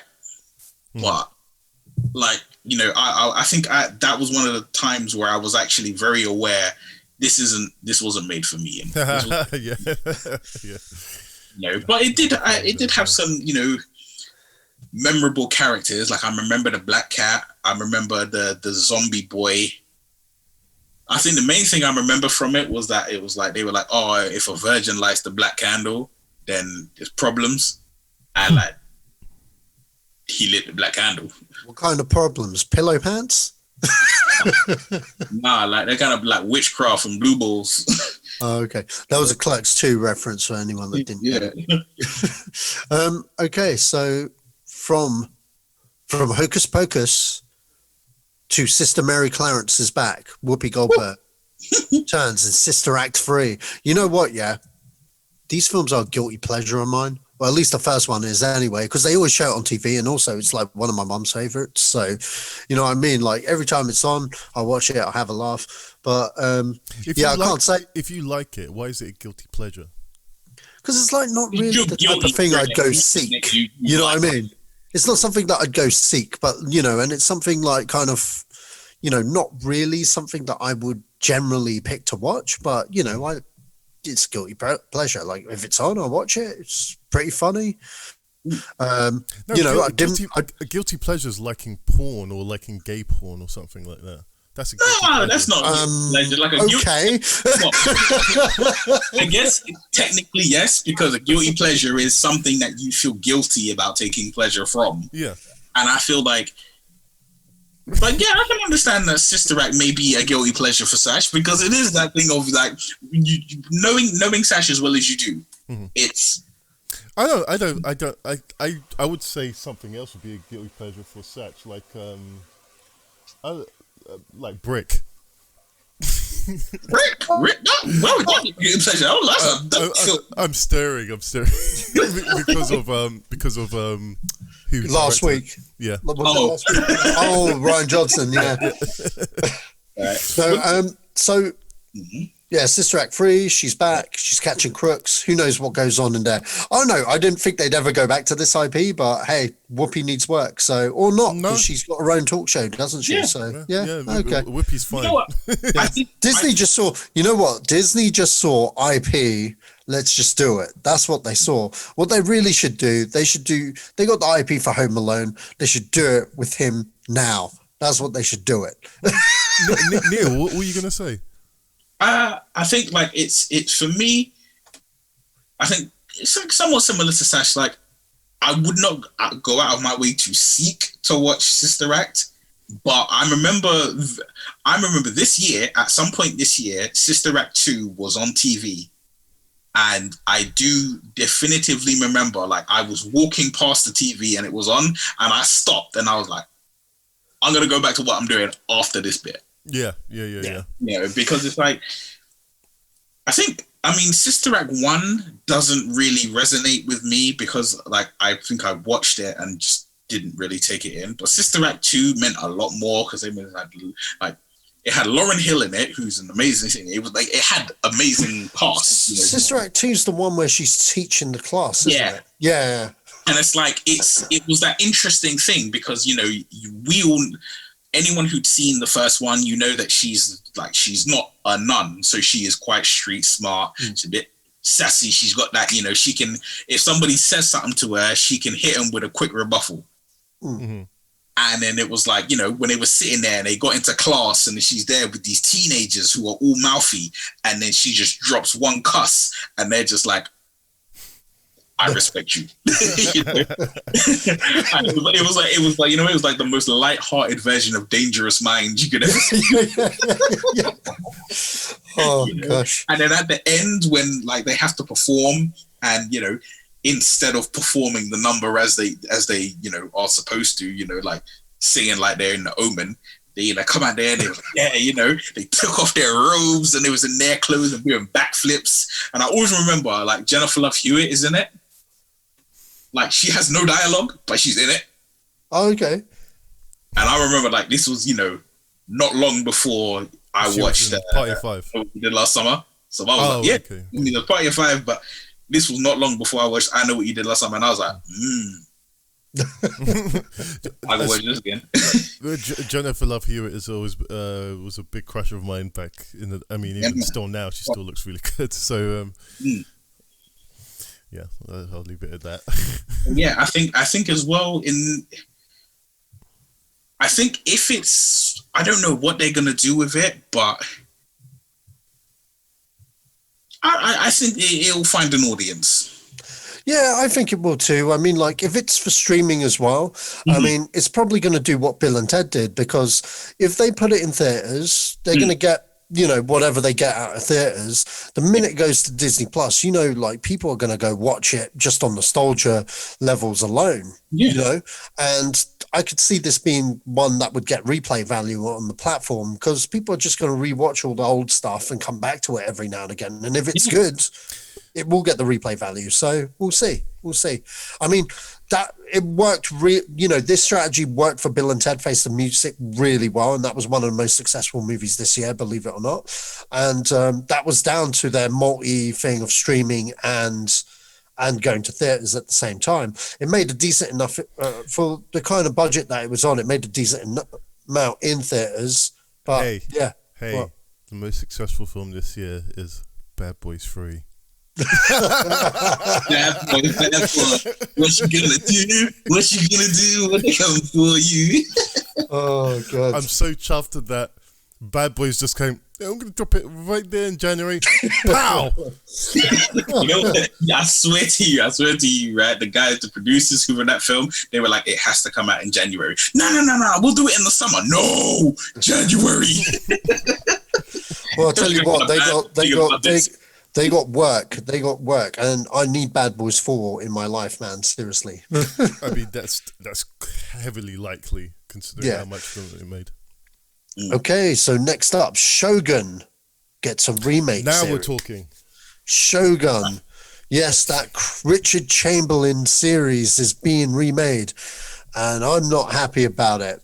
No, it's a book, so it can be remade any which way it wants.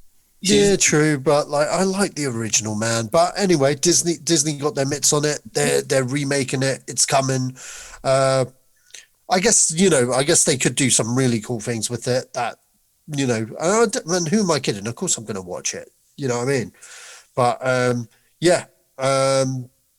Thoughts, guys? Obviously, Joe's excited. I wouldn't get Disney Plus for it, but I'll definitely watch it. It's something that my mum watched all the time, and so I started to like it, and it had samurais in it. God damn it, samurai. Yo, it's gonna be that thing trap, yeah. Yeah. Well, just find out when if it's a TV show, find out when all of season 1's finished, and then just be like, 30 days. Well, like I guess I could say to that is, it's one of the properties that I always thought should have had like a new coat of paint on it, because I've seen the original again fairly recently, like 5-6 years ago, and it holds up to my nostalgia, but in terms of doing something new with it, I think you could go a long way with this. I still think Japan is quite a mysterious place in terms of its past, and so unlocking some of that could really show well on screen, whether that be streaming or otherwise. So I'm game if it's done right. If it's done anything like what's that film called? The Last Samurai. I'm game. I see now. I absolutely adore most things samurai related. Right, always have, always will. You know, I'm like fascinated about Yusaku or Yusake. You know, who was like the first non-Japanese samurai, and like I love it. But I never read the book or never saw the show Shogun. I came across it once and I was like, I'll get back to that, and I just never did. Yeah. But I know that it has a very, very like strong fan base. Like it was a show that was, it was like, oh, there's shows and then there's shows, and it was like, this is like capital S show, and I just thought, okay. When it came up in the that call, and it was like, yeah, we're doing Shogun. I was like, cool. Now I get to see it. Yeah. So, I mean, I've said everything I need to say on it, but I think it will usher in a new wave. Well, the only other wave of a generation that hasn't seen it. So. Hopefully, if it's done right, because the one thing I remember about it is that it's quite slow paced. So if they smooth out some of those qualities to it, it's. Did you ever see the HBO Watchmen series, Neil? Yes, I did. So that's the pace that Shogun runs at, and. I'm good with that. Okay. I don't need it to be like Ghost of Tsushima, Oh my god, that game got robbed at the Game Awards, man. Oh, it doesn't matter. The Game Awards don't. I mean, it's a glorified advert. The Game Awards now. So I don't think people will pay too much attention to that. I think they'll pay attention to the BAFTAs, the Game BAFTAs. More than the Game Awards. I'll say what I've said in that. As long as if they eventually make a Ghost of Tsushima film, as long as they cast my man from Last Samurai, I'm looking his name up right now. Oh, Ken Watanabe. No. The Japanese Tom Cruise. Japanese Tom Cruise. Yeah. Was he in the Ring? Huh? Ring, like Ringu, Ring, the Japanese Ring. I believe so. He's what is he? He's Ryuji in the Ring. Let me just click on his profile. Sorry, man. Shingen in the Wolverine. Him. Yeah. As long as they cast my man there as the Ghost, we good. Yeah. He's amazing. He's good. He's very good. I've always, ever since I saw him in Orange, this guy's got some presence, and then he was called the Japanese Tom Cruise. Right, I get it now. He's definitely going to be in Shogun. I guarantee you he's definitely going to be cast in there, and probably Ken Watanabe as well. Yeah, of course, man. You can't make no samurai shit without no Ken Watanabe nowadays. Yeah.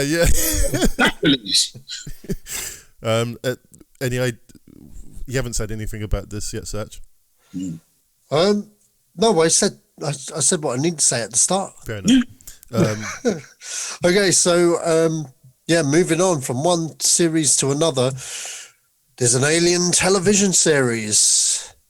Ridley Scott is attached to this, and who else? There was someone else attached. Noah Whaley. That's the one, Noah Whaley. Yeah. I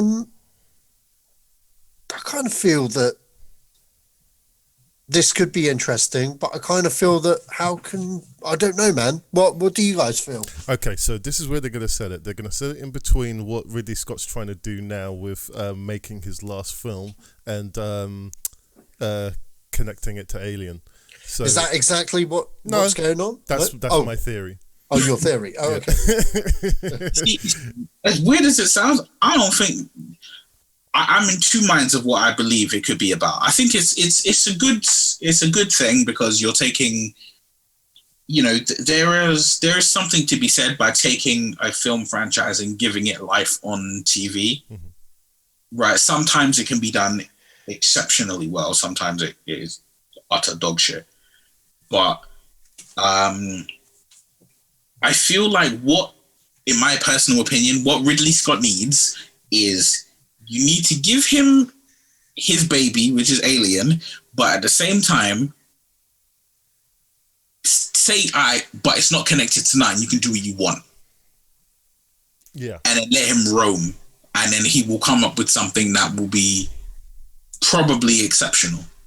Because I'm like, the whole thing of like giving him Prometheus and then like, he made Prometheus, he made Covenant, and it was like, you're putting restraints on someone who needs to be free. I mean, his production company is called Scott Free. There's, he put free in his thing. He needs to be free to explore his what he wants. Mm-hmm. And I think the constraints of trying to make something which will eventually tie into Alien is a problem for him. Yeah. I think that was a problem for him. And I think even though it was a problem for him, he's Ridley Scott. So in his mind, he was just like, I don't give a fuck what they want. I'm going to do what I want. Right? Like this is the same man who, when they were like, oh, there's no smoke in space, and he's like, there is now. Like this is Ridley Scott. Ridley Scott is one of the few people who in their profession has always been like, I don't give a fuck. Yeah. And I'm going to do what I want. And if you say you can't do what you want, I'm going to smile, I'm going to nod, I'm going to do it anyway. And then when you look at me, I'm going to give you that look that says, say something and you're going to get hurt. Yeah. I totally agree with you. In terms of, have you seen Fargo, the TV series? No, I haven't seen the show. So Noah Whaley wrote and directed all of those, and he did Legion as well. And as far as which Legion? Legion, it's about Legion, son. Xavier's son. The one around mutants. Mm-hmm. Yeah. He ain't sitting in good heights with me right now. I didn't see the second series, but I did like the first series. I liked what he did with it in terms of trying to. He tried to do what Fox were trying to do with the name escapes me now. Sorry, not Fox. Disney were trying to do with Agents of S.H.I.E.L.D. But he did it in the more take it or leave it kind of fashion. Everything exists in a particular space in that world, but you could go down it later if the show was successful, so to speak, or if it wasn't cancelled, or if Disney didn't buy Fox. So I think you would like Fargo, to be honest. It's right down your alley. Especially Billy Bob Thornton in the first series. It's super cool. Super cool. Billy Bob is super cool. Yes, he is. I won't tell you what he is in that, but great. Nah, it don't matter. He's Billy Bob. He's Billy Bob Thornton, right? This man. Hey, look, I'm like, the two things that people like, if you don't remember, you know, Armageddon, and you don't remember some of his like classic film performances, or even if you do, like, two things that will always stand out whenever, you know, young men speak about Billy Bob Thornton is this man put Angelina Jolie in hospital with exhaustion from, you know, cementing their marriage, and, you know, what was the other one with Halle Berry? Monsters Ball? Yeah, Monsters Ball, yeah. That man Billy Bob put in work for 2 generations of young men. Right? He showed you what you're supposed to do in the real world, and then he showed you how he did it in the fictional world. Like, Billy Bob, he's good for life. Oh gosh, that's probably the best quote. That's a quotable clip. Anyway, yeah. As far as I'm concerned, it's in safe hands. He seems to have a good team around him for that. I hope Disney don't try to walk in and try and hey, could you make it PG? I don't think they will. I think we often, I think we, and I say we, I mean like maybe perhaps the 3 of us, but I think people in general give Disney a really bad rep of like, it's Disney, so everything has to be PG, or everything's got to be childlike, and like. Hey, and I think Disney tried to hide history. I don't trust Disney. Okay, but what I mean is like, I think the acquisition of Fox and the you know, putting like R-rated content on their platform, I think it's coming out of a mindset of, you know what, money. We got kids on lock. Now let's go get these adults. Right. Gotcha. So I feel like they're not going to be like, oh, you know, we've got aliens, and then they're like, well, R-rated is out the window. They're going to be like, go do your thing. You know, they're going to be like, Ridley, here's some money, you know, and here's some money, and here's a laminated plaque that you get to wave at people that says, I don't give a fuck what you think. Go play. Do you know what? I'll give Disney the benefit of the doubt. As soon as this thing launches and I haven't paid everything out like they've done with everything else, then all right. I might even consider signing up to it. But I've seen what they've done to their older products, and like changing stuff, changing graphics, taking cigarettes out of people's hands. What the fuck are you doing? Don't try and hide your past. That's what a certain era of film was like. Stop trying to hide it, and it really annoys me. But the only thing that I was really disappointed with Disney about was when I was watching Disney Plus and I found out that Doug doesn't start at season 1. what does it start at? Like, it starts at like season 3 or 4. It like starts when he changes schools. Okay, that's weird. So like, if you remember, like, so I say to you, right? You remember the cartoon Doug? Yeah. You remember the theme song from Doug? Right. Yeah. Now I remember, like, I think I was sitting with my girlfriend and she was like, "Oh, Doug doesn't start at season 1." And I was like, "What are you talking about?" Like, I looked at it. It says Doug season 1, episode 1, and she was like, "Nah, the music's different. The beginning's different. It's not Doug season 1." Right. I was like, "Girl, you playing with me? Let me see this." And I looked at it and I was like, "That's not Doug." I was like, "Who's this imposter?"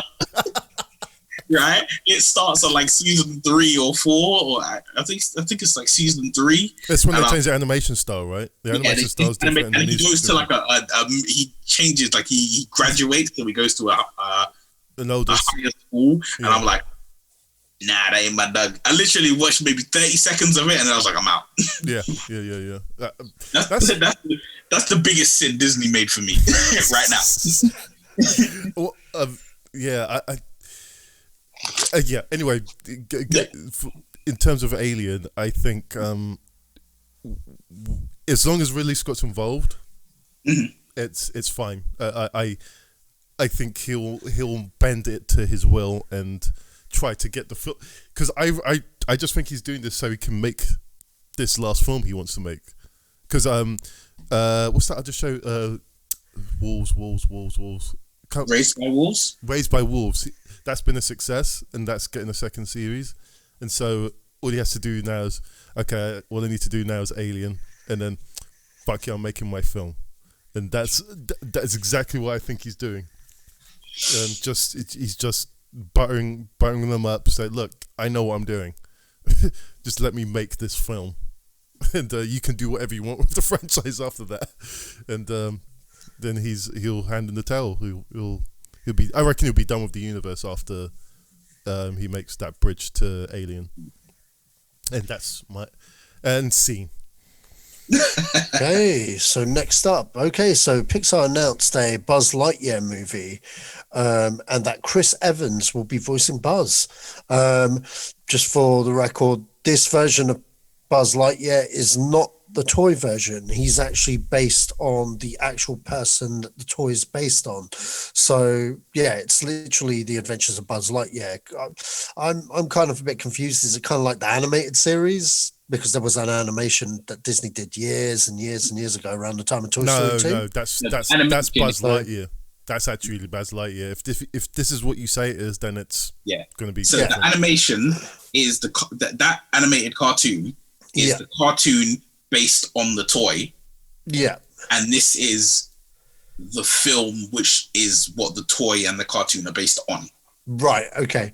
So a lot of merchandising here. But yeah, Chris Evans is the voice, so yeah, I don't have a problem with that. I know there's been a whole thing, bring back Tim Allen. You're good. Which I get as well. Like, I like Tim Allen as well. Tim Allen has views that Disney don't like. Do you think that's the actual reason? It's probably half the reason.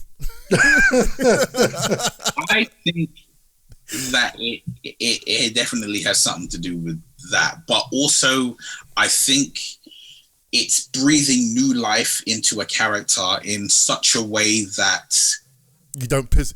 You're not going to piss off. People will be upset, but they're not going to be pissed off. Yeah, you can still do. If they want to do the Toy Story, they can still do that. But over here, they've got actual Buzz Lightyear. Yeah, actual Buzz Lightyear. And that's the thing, because I mean, like, when they were like, "Oh, we're going to do a Buzz Lightyear," I was like, "Whatever," and they were like, "But this is not the toy.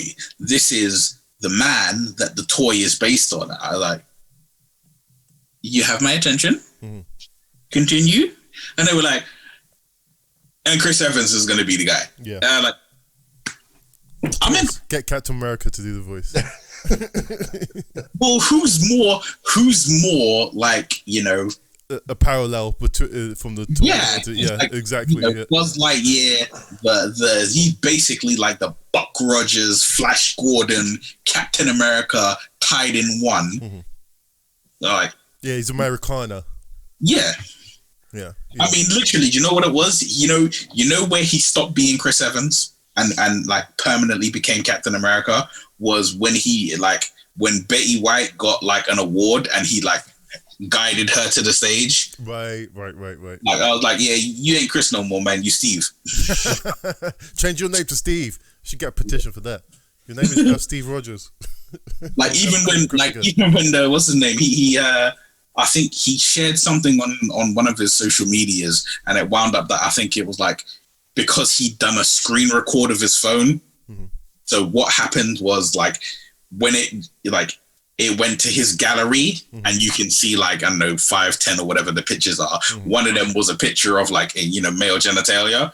And then like people was wilding out. And then all you see was like the social media, basically people started like hashtagging and pictures of Captain America, of Chris Evans as Captain America, to flood the internet with that. So people were having a hard time to see that, the genitalia thing. Right. That's good. And it was like, there was no explanation. People were like, you didn't know what it was. It could have been like, he took the picture to send to his doctor, and he's like, "Yeah, what's this thing?" Yeah, but, yeah. Like you had no context of what it was, but you just saw it, and people were like, "We're gonna get him," and then like, see, this is why you need characters like. Do you remember who Oliver Reed was? Oh yeah, Sorry, Oliver Reed didn't give a fuck. he just drank in interviews. He died not giving a fuck. Yeah, he literally did. And you need people like that for this type of world, because what did you say? I don't give a fuck. Fuck you. He just. Hey, look, man. The last of those guys, one of them passed away this year, unfortunately, with Sean Connery. Oh yeah. The other one, we just spoke about him, Ridley Scott, and he looked like he ain't going anywhere. Right? He looked like the world's gonna end, and the only thing's gonna be knocking about is cockroaches and Ridley Scott smoking the damn cigar. Yeah, that's so true. But, yeah, I mean, yeah.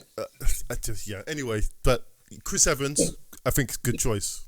Really, he is. Really, even the image that they showed, that one image, it's just it's the helmet and the whole thing. I just looked at it and I was like, okay, the helmet is reminiscent of Iron Man's HUD, in LA, but the look on his face, it resembles Chris Evans, and I was like, yeah, I can see what you're doing, and I like it. I'm here for it. Yeah. Well, that's another one that I'm kind of up for. Anything Pixar based, I'm good with. As well, I wonder if they do Woody the Cowboy and get Scott Eastwood to play him. That would be amazing. You put it in the ether now. You put it in the ether. Okay, so next up, Kathleen Kennedy on the Lucasfilm side of things. Indy's coming. He's coming. 2022, they reckon. What's his face? Who's the director again? Logan guy. I forgot his name now. Same here. James Mangold. Mangold, yeah. Yeah, he's hard at work writing the script himself. Original take on it by him. Harrison Ford is still Indiana Jones. According to Frank Marshall, her husband, there will be no other Indiana Jones. He is Indy till he dies. And he's kind of adamant on that. But then, Kathleen liked to, she said we'd be using George's scripts. I'm just saying, we don't always get what we want, but, Indy 4's still coming, allegedly. Do you guys believe it this time, or do you think they just threw it in there just to go, hey, look, it's still being worked on? No, I think they've always been planning it. I think it's just... it's a difficult one. I think it's a difficult one, but it's not a difficult one for the reasons that people probably think it is. Mm-hmm. Like, in my mind, it's a difficult one because it's a thing of, at the end of the day, Indiana Jones is... Harrison Ford and Indiana Jones are basically John McClane and Bruce Willis. And, anyone who knows their film history remembers that during Die Hard 4 and the issues that came up, there was a call between him, Bruce Willis, and the studio, and he uttered the ultimate famous lines, who's your B person? Who's your plan B? Your backup plan? John McClane. And I feel like, they've always wanted to do it Indy 5. Or like, I feel like they want to just do Indy forever. I think they want to treat Indy like James Bond. Yeah. But Harrison Ford is synonymous. He is the only guy. Yeah. Right? They did Young Indiana Jones. They done, whatever they need to do. You could do comic books. You could do audio books. You could do whatever you want to do. Animated films, doesn't matter.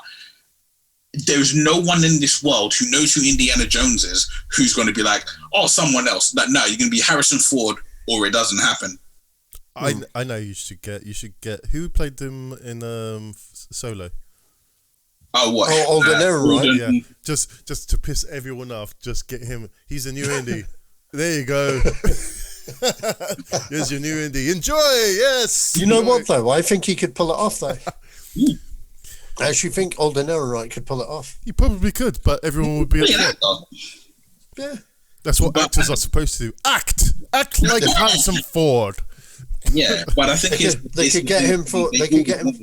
They always wanted to make it. It was never a question. It was just like, all right, can we get Harrison Ford to say yes? Because if he doesn't say yes, it ain't gonna run. Well, he was never going to say no. It's something. Look, put it this way: this is the role Ford would clear his schedule for. It's a case. The only reason why we never got it sooner is because Lucas apparently couldn't find a MacGuffin that he wanted to do to crack the story. You know, and he's not going to take. He's not going to rush it. He's going to take his time, and you know, if he believes in it, fair enough. Say what you will about Crystal Skull, but you got to understand he had that idea for like 20 years. You know what I mean? He wanted to make it. If it came out 20 years ago, it'd probably be fondly remembered. Yeah, I remember. Do you know what? If you go back and look at Indiana Jones and the Temple of Doom, people had as many harsh things to say about it as Crystal Skull. Yeah, I mean, saying that though, I mean, Crystal Skull, funnily enough, was originally supposed to be a MacGuffin for a Young Indiana Jones episode that never got made.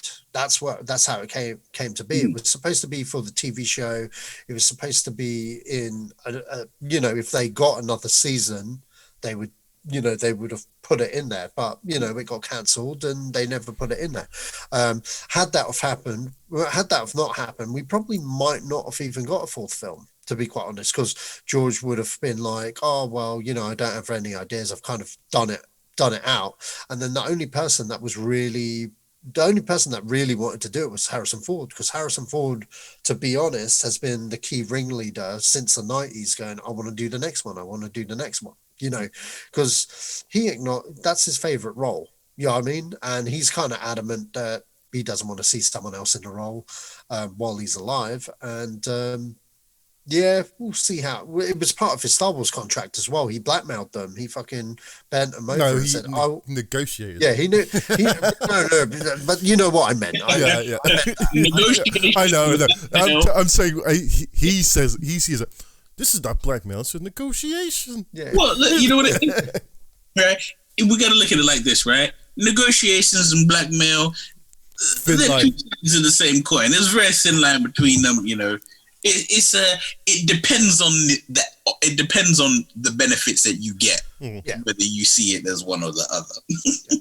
And it worked out in his favor, I think. So, you know, we'll see how it goes. I'm not against the fifth film. I mean, like, as long as it's good. And, you know, I'm a little bit hesitant about James Mangold directing. I know I shouldn't be, but, you know, I guess it's because, like, it's always been a Spielberg thing.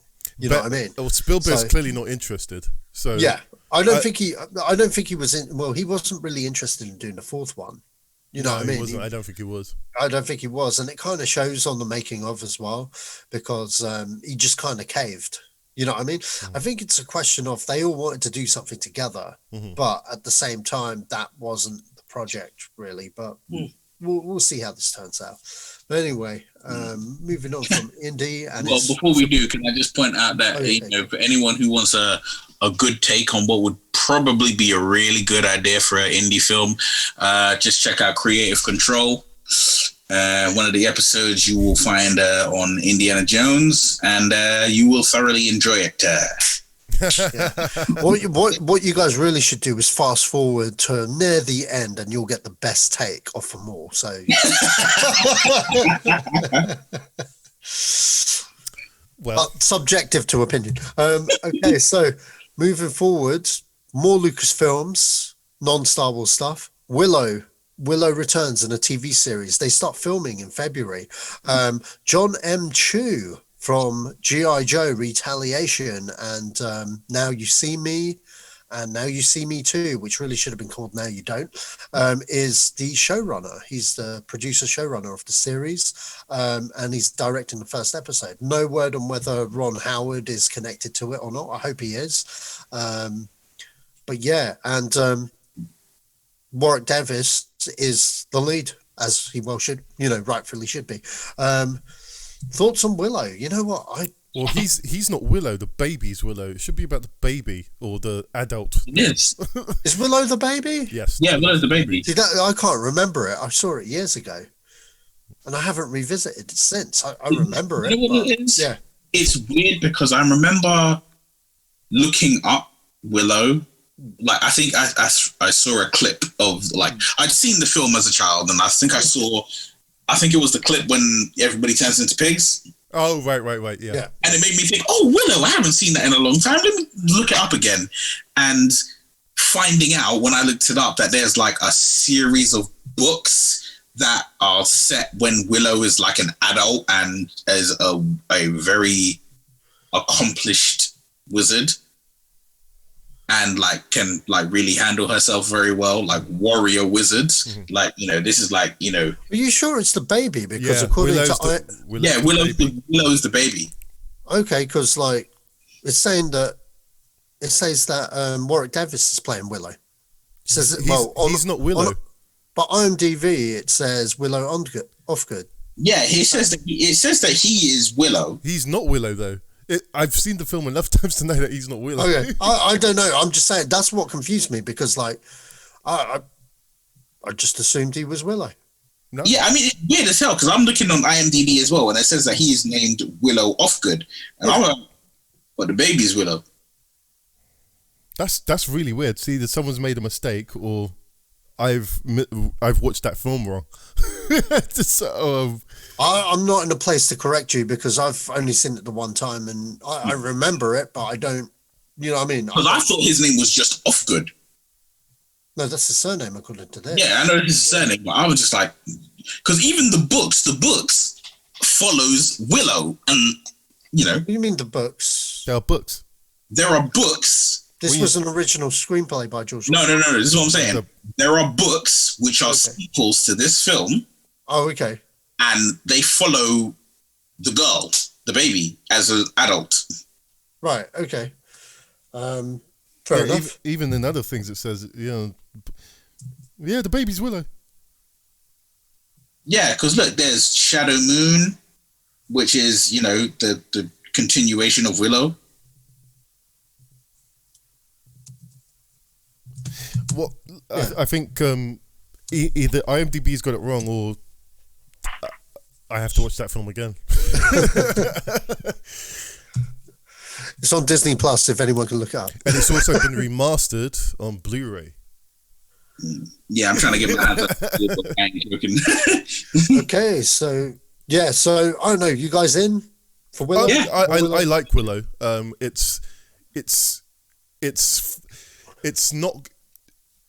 It's one of those old films that look corny but isn't corny, and I really like that about it. It doesn't patronize you.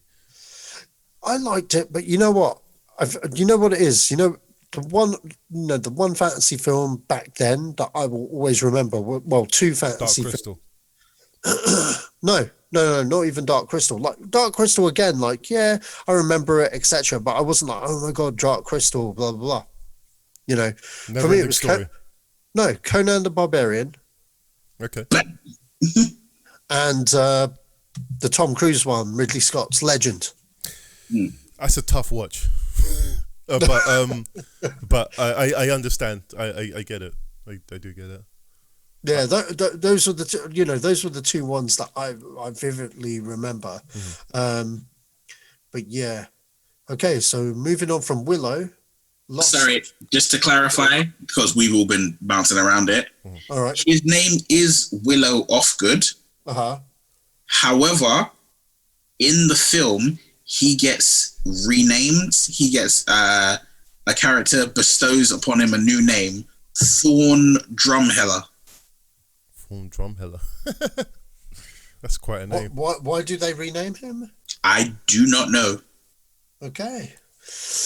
Comment on the comments below. Definitely, guys, educate us. Or better yet, maybe I should watch a movie on Disney. Also, that book, the first of the sequel, there's a sequel trilogy. The first of the books is written by Chris Claremont. Oh, from X-Men? Yeah. Oh, okay. All right, so lost topic of the night. Andy Samberg and the director of Pop Stars Never Stop Poppin'. Oh, they're doing Chippendale. That's fucking amazing. They are doing Rescue Rangers. I'm in. Have you seen Pop Stars Never Stopping? That's why I introduced it this way, because I know when Joe looked at the list, he was like, "I have no interest in this," so I had to introduce it this way because I knew Joe would pick. Pop Stars Never Stop Never Stopping is probably one of the best gems that I was kind of interested in it, and then when I watched it, wow, why hasn't everyone seen this? But comedies, I've never seen it. When you do stumble upon it, it's I don't want to overhype it, but do you like the have you ever heard of The Lonely Island? Yeah, I've heard some of their songs. I Just Had Sex and and I'm on a boat, and so it's just that same team that made that film, and those guys, and he's basically, the character in it is basically Justin Bieber. And they're just wow, stirring the pot. It's so damning. Once you know who it's kind of based on, it's like whoa, whoa. They said that about Justin. I think that's what kind of put me off, because he looks like a grown-up Justin. So I looked at it and I was like, I don't think this is for me. That's the beauty of it. Do you know what? I'm not going to say anything more about it. If they're making Rescue Rangers, sold. Neil? I'm neither here nor there with it.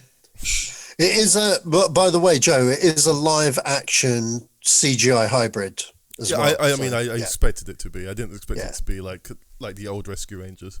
Yeah.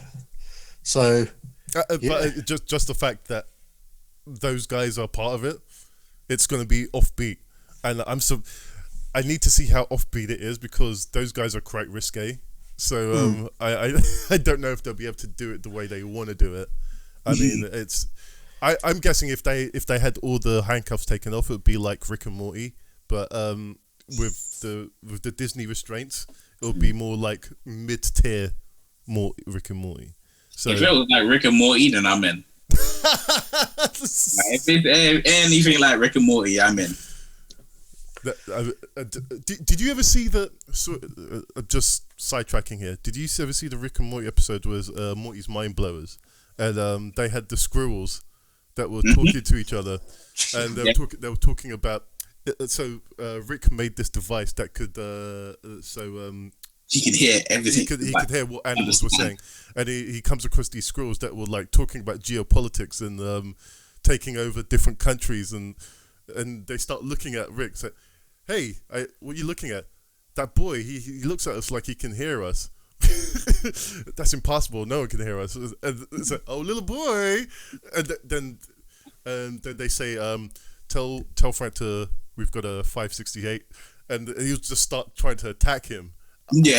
That episode is probably one of my favorite. If they can get it as close to that, if they can, as possible, I'm in for a treat. I'm in for a very big treat. Anyway, that's my rant over. Okay, that's it. That's it. That's the end of the show, guys. You can pull out. You can off and now maybe you want to stay in a little longer. Yeah, you can stay in and fall asleep and yeah. If you don't know what I'm referring to, then that's too bad. But yeah, that was we got through that really quickly. We got through that in 2 hours. So I think that's, if we had more people on, it would have been a challenge. Yeah. But well done, Sach. I commend you. I don't think I would have been able to get through it that way. Yeah, I guess that's it. What are we talking about? I know we're coming up to Christmas, so I guess news is going to be quite scarce. No, it's not. It's not. I know we're doing another one tomorrow. I'm just going beyond that. But anyway, yeah, no, never mind. Anything that you guys want to discuss or have a little something over? No? Yeah, one little thing, which was, we never discussed it. I mean, it's not amazingly massive news. So Lucasfilm are, along with the Willow and other things, Indiana Jones, they are also making Children of Blood and Bone. I've heard of that. Which is yeah, it's based on a book. by, I'm going to see if I can pronounce her name correctly, by Tommy Adeyemi. Okay. And it's, you know, I mean, there's 2 books in the series so far, which is Children of Blood and Bone and Children of, I want to say, Vengeance and something else. But it's like these 2 books.